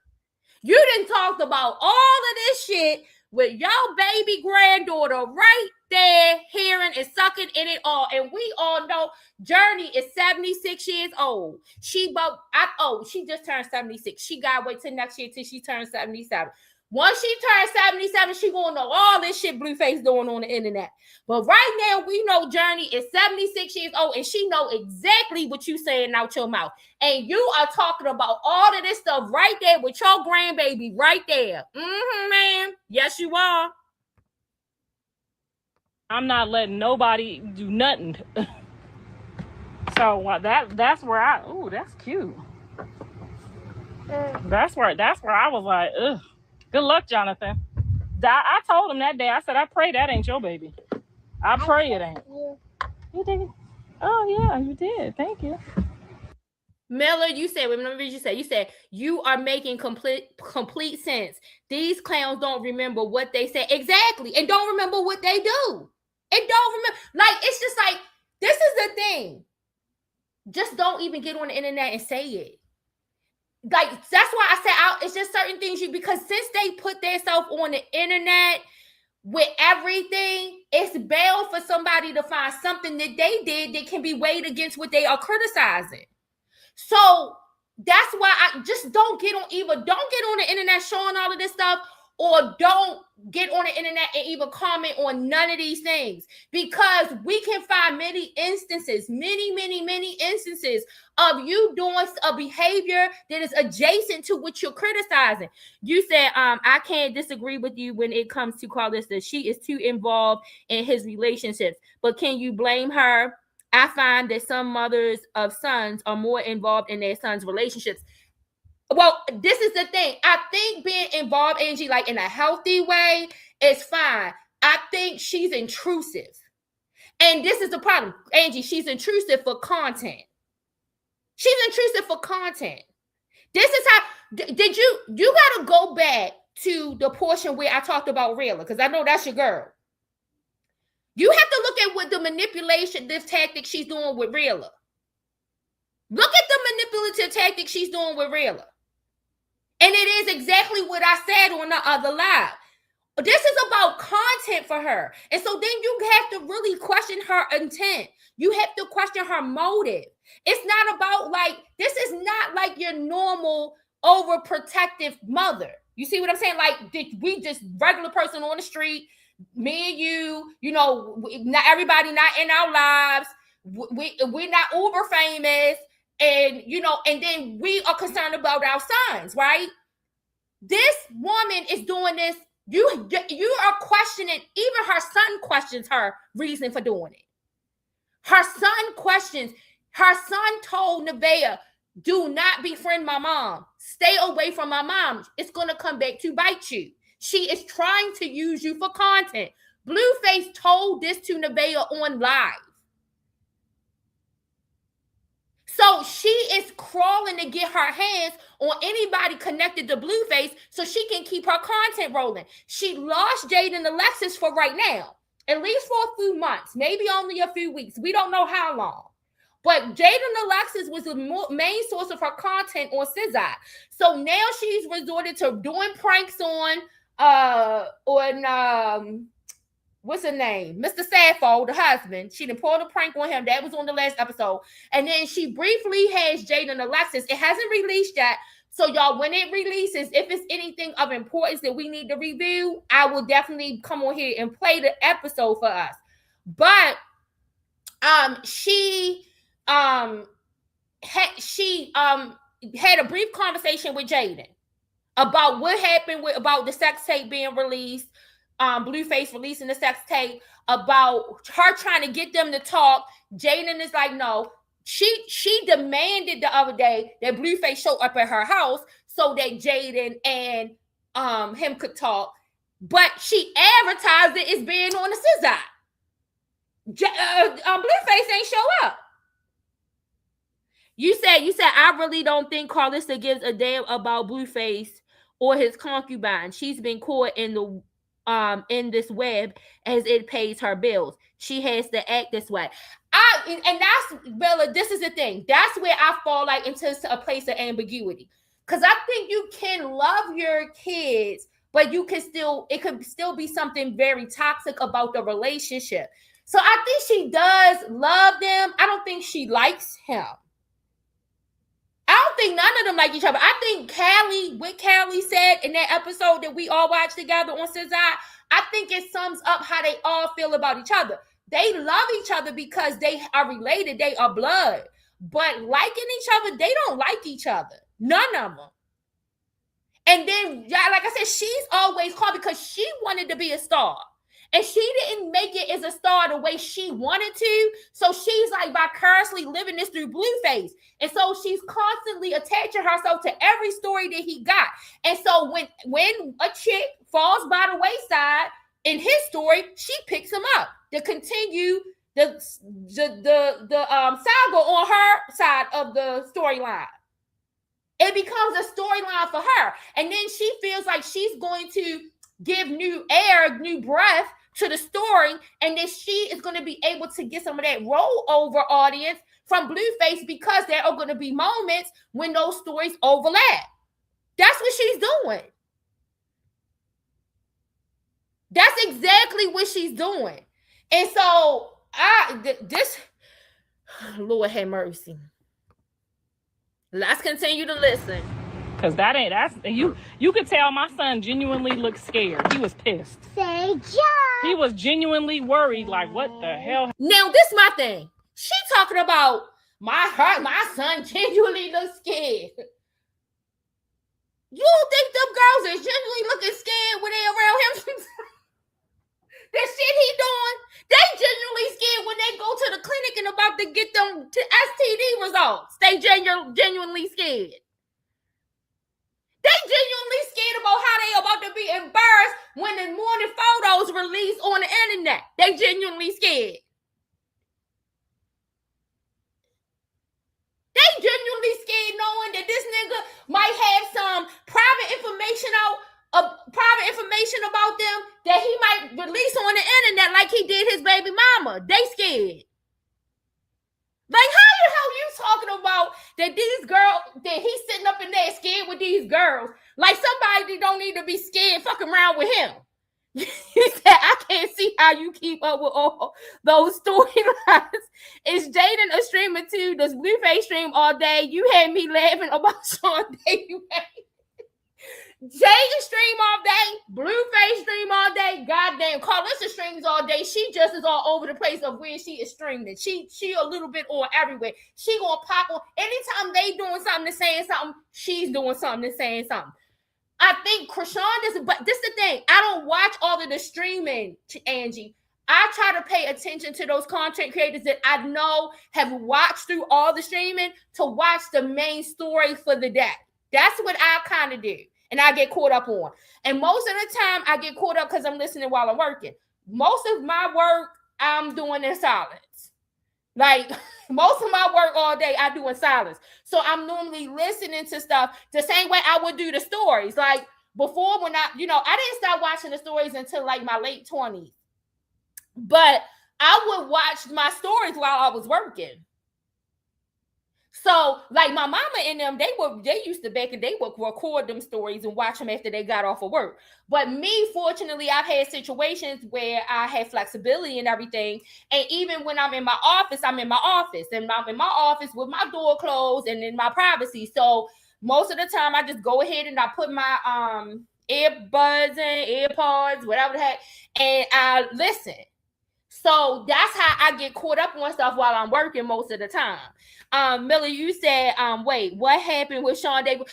I was talking about him with the salacious headlines, like those clickbait headlines.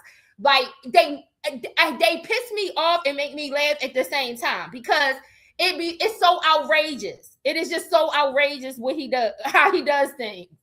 But yeah, that's how I kind of like, and it doesn't take much for me to like. Also, I kind like, just like sometimes how I proofread through something to get the gist of a thing. I mean, I speed read through something. I will do the same thing sometimes with a video. So sometimes if the pace of the video is moving a little bit slower to get to the plot, I'll skip through to get to the part where it gives me what I need. But like I said, that's how I consume. I don't know. I consume a whole lot of information. It's not just me listening. I read a lot in a day too. I read a whole lot. I don't know. You said yes, his headlines are yes, Miller, completely crazy. Just like I don't know what he gets on my nerves, but at the same time, it makes me laugh at the same time. But yes, I don't know. That's the thing about Karlissa. It's like this is just content. And if it's I think it's ridiculous when mothers, I have a son. So I try to give my son the best advice on how to treat women so that when we do have to have conversations, that he knows that's where I'm coming from. He knows I'm going to back him when he's right, but he knows I'm going to correct him when he's wrong. And I'm not going to just correct him to him. I'm going to make sure that it's public that I'm correcting him because I love my son. And I think that's a sign of showing how much you really, that's the difference between obsession and love, I think.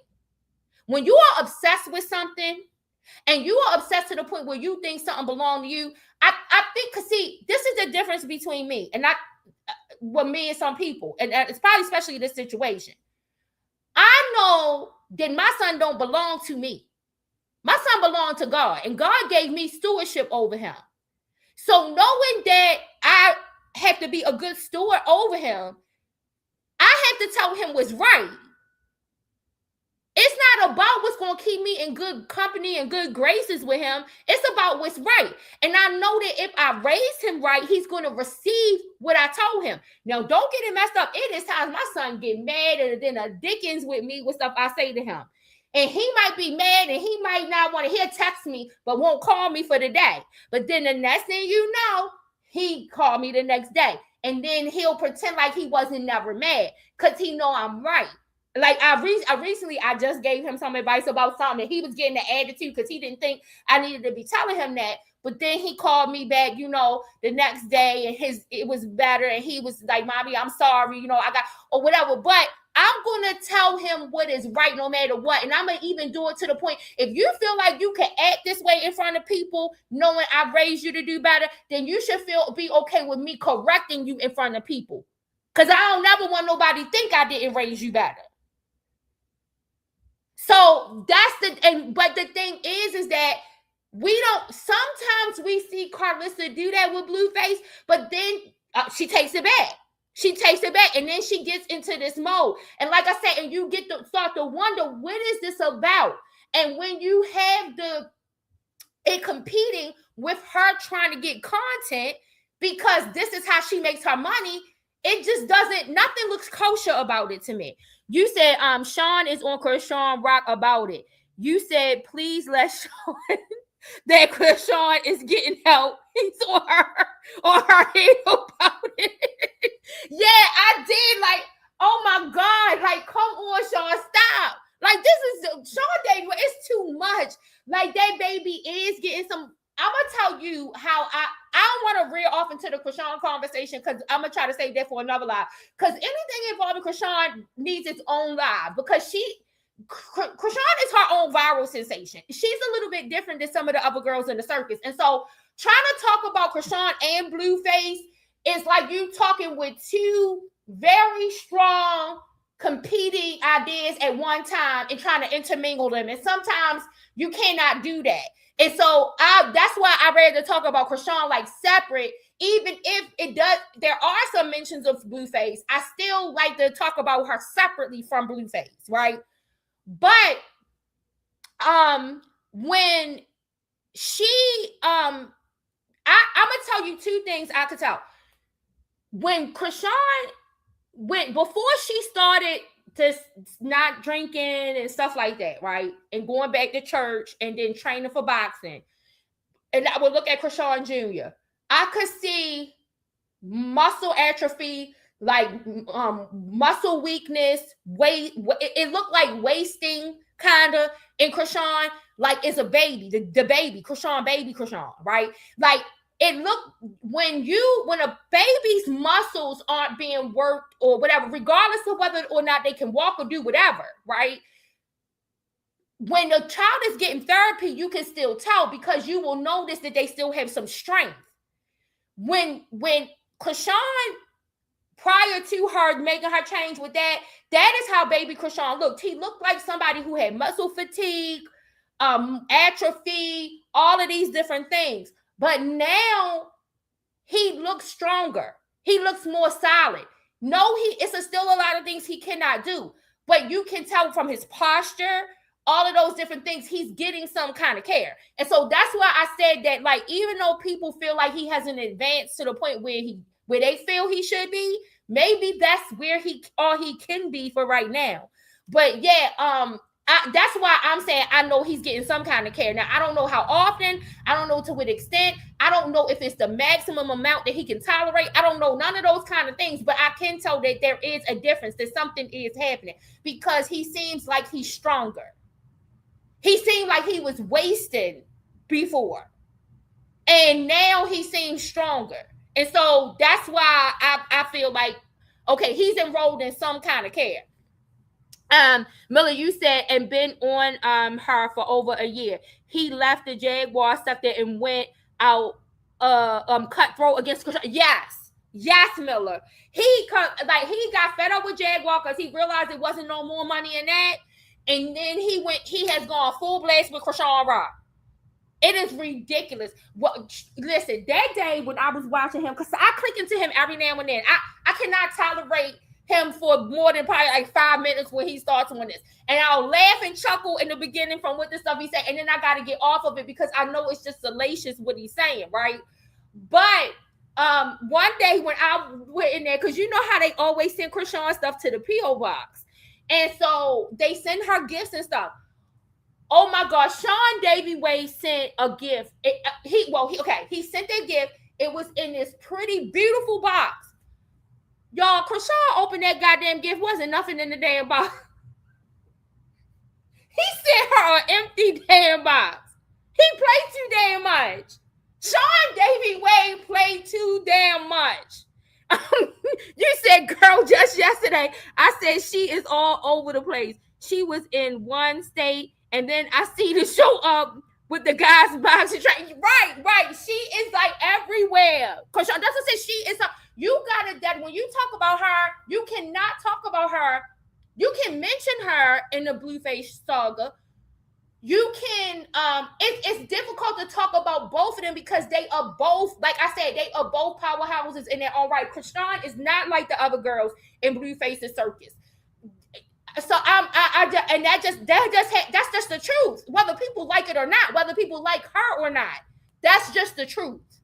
So I don't like to talk about them together because I know that will require it will require for me to be on for a very long time, and I get fatigued after being on this live for a certain amount of time now. So I know I can't dedicate being on here and talking and keep going all of that amount of time.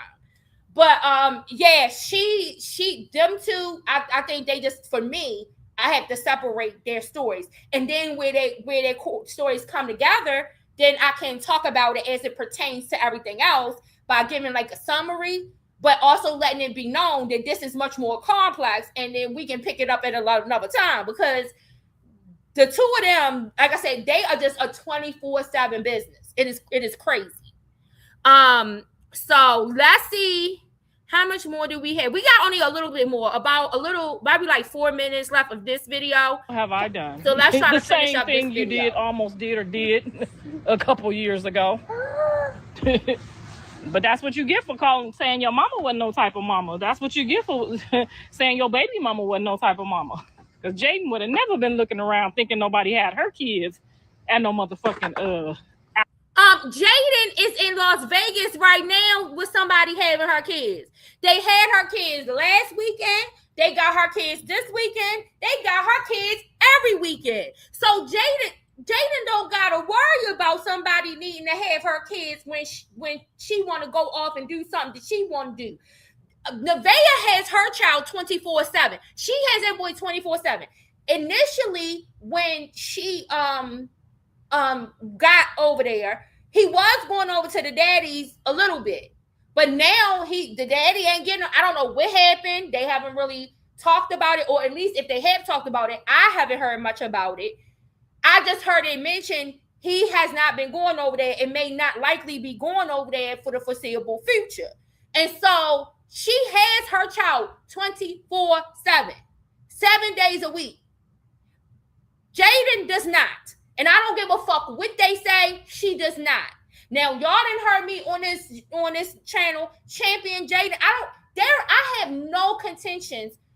I have the same amount of smoke for everybody in the circus, and I have the same amount of love for everybody in the circus.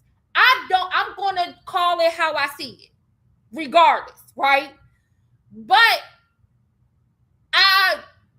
Jaden does not have to have her kids when she don't want it, because Karlissa is going to get them. And the reason why Karlissa is going to get them is because Blueface is not, and she doesn't want it all over the internet that he's a deadbeat ass dad. So she takes them to buffer that situation. But it don't matter, because Jaden had already got on her live and said the nigga a deadbeat. Jaden has got on her live and said that Blueface is a deadbeat. So she's called him out about it, despite the fact that Karlissa steps in and does his part. But every time that Jaden gonna go off, Karlissa step in. And listen, y'all, I'm not saying there's nothing wrong with that. What I'm saying is that you're trying to compare that to the fact that this girl got her child 24/7. She has no one to take him at any given time. And I'm not excusing what she did in that amusement park. I'm merely calling out the hypocrisy of all the people who are trying to place judgment so harshly on her. outing. Not even at a picnic. Girl, ain't nobody doing none of that. What the hell? Them people don't like you like that.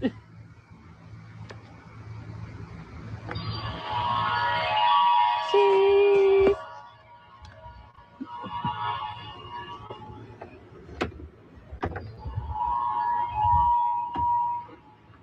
Girl.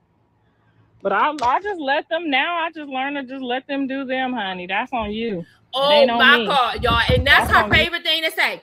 I just learned to let them do them. Girl, they been doing them. And you ain't letting them just do them if every time you turn around, you breathing your hot ass breath down that damn neck.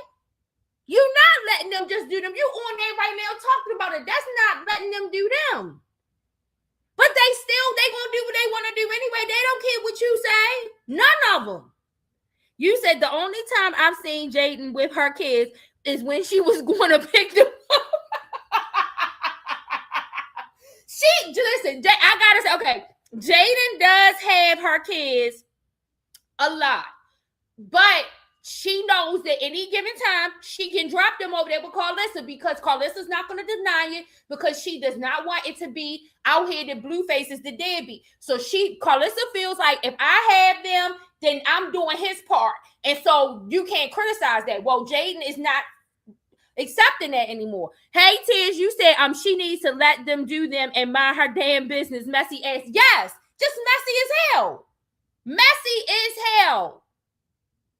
Talking about, I just let them do them. Girl, no, you don't. And that is exactly why you're trying to get realer over there on that scissor for your content to cause more problems and trouble and disturbance. You. And I ain't gonna never cry about nobody not letting me see their kids. I don't care. Sorry. I'm too tired to be worrying about that mess. That's on you. She got a mama. Her mama could do the kids just like I do.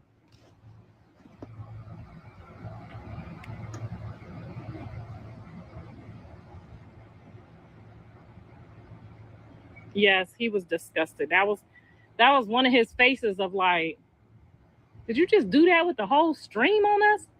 But here you is trying to bless your unborn child, and you can't keep up with the one you got with you. You worrying about somebody touching your. Now, see, y'all, let me tell you. You said Jaden needs to start disciplining them, especially people. Yes, I listen. Me and Just B already done said on this stream. It something already happened where we would have popped pink face mouth, okay? And Karlissa just let the shit just slide right on by. She let it just slide right on by. But listen, why is she even talking anything about how Blueface reacted to the shit? Who gives a damn? Blueface is not even his kids are at your house right now, and he haven't even brought his big, tall, lanky, janky ass over there to see his kids. And you think we give a damn what he thought and how his face looked when Nevaeh left the child behind? Girl, shut up. That's what I mean. Just by saying, just talking, just saying shit. Belly. So you had to bless your belly. Make it make sense. And then you about to let somebody walk off with the other one that's here. Yeah, kind of like how your other kids feel. How your other kids feel like how you always all up on Blueface and doing everything to cater to him and try to be snuffed up underneath his ass. But then them, they like by the wayside. That's exactly how they is. Pink Face is Journey, the little granddaughter. That's what she calls herself. She called herself that. Tiz, you said he's so ignorant, taking shit out on their kid. Exactly. That's what I'm saying. And you got a nerve to be talking about how his face was looking how about when you said you was gonna put Journey on the phone yesterday and the nigga hung the phone up? How about that? Talk about that. Talking about how that's how the internet face was looking when he did that. Just how his face was looking when Nevaeh did that is the same way the whole internet's face was looking when he hung up on your ass when you said you was gonna put Journey on the phone. Karlissa, shut up. But you gonna treat them the same. They say they're gonna treat them the same, honey. I just pray for Jonathan that, because that really touched him. I can see it in his whole. See, the end of this shit is getting good because now I gotta stop this shit like every couple seconds. They say they gonna treat him the same. Bitch, you said you was gonna treat them the same too. They your grandkids. You should be treating them the same, but you're not. You have already made it clear. The two children that you legitimize and the other ones you don't give a damn about. And now maybe little Karlissa that Rilla is having.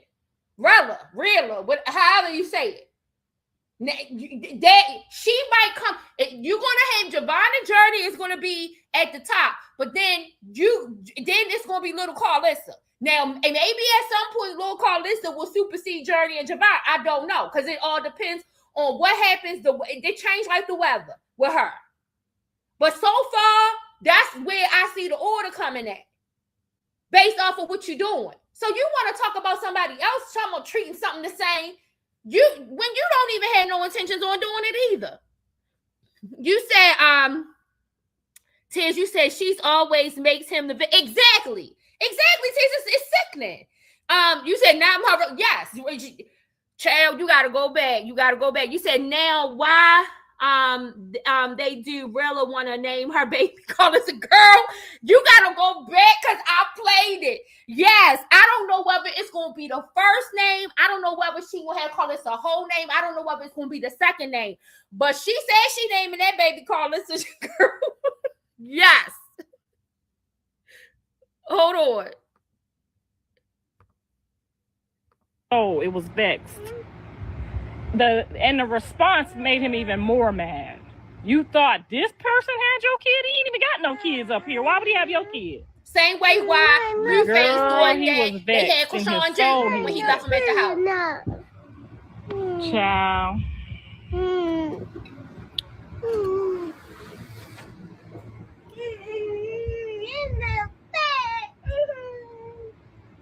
And I helped her. I tried to help her when I was over there to put them clothes away because I already know Jonathan's looking at everything with his third eye. What's wrong? What do you have pretty makeup? Pretty makeup? You put this on me. Go get you a paper towel. It looked pretty on me because you did it and you could see what you was doing. You need a mirror so you can see yours. Here, go wipe it off and I'll put that on you. I'll put some on you. Go get you a paper towel.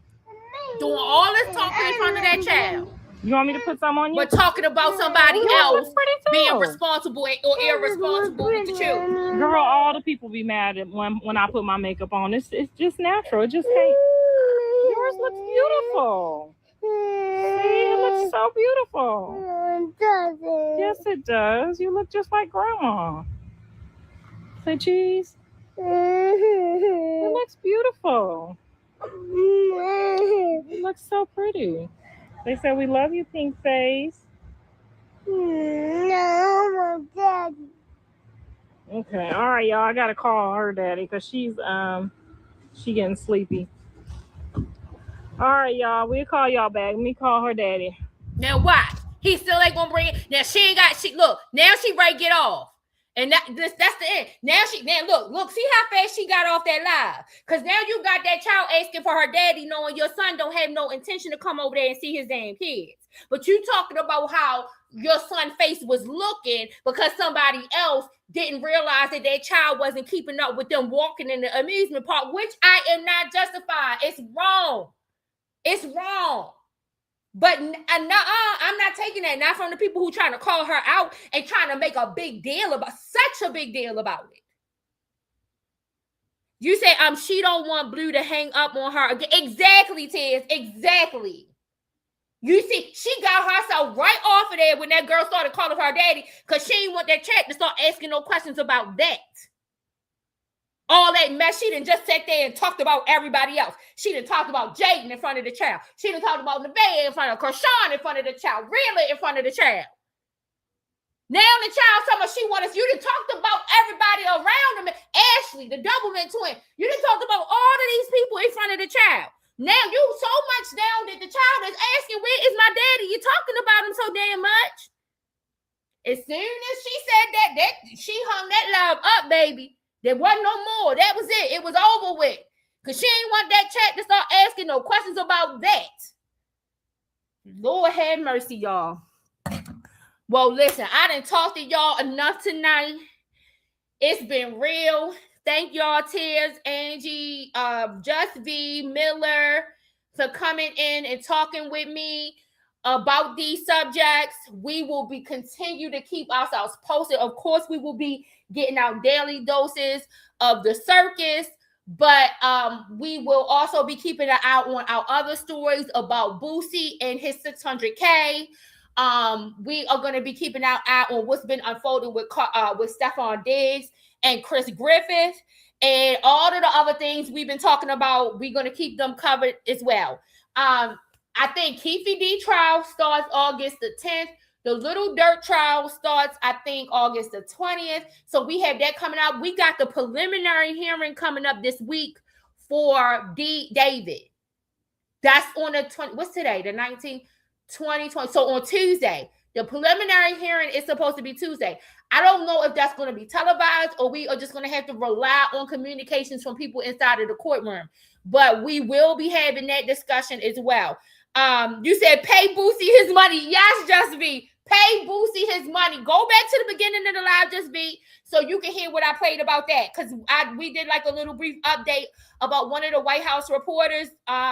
She had some conversation about the history of pardons and how that pertains to the situation with Boosie. So go back to the beginning to listen to that.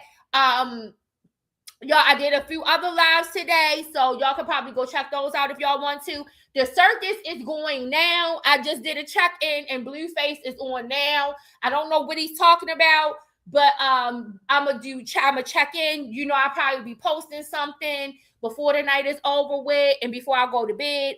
But you guys, y'all have a great rest of your night.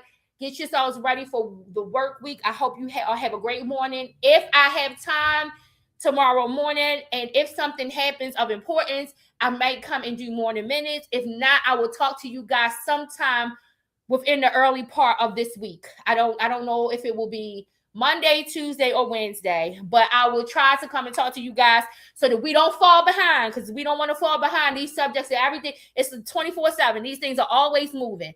So you guys, y'all have a great night. I'll talk to you soon, and God bless.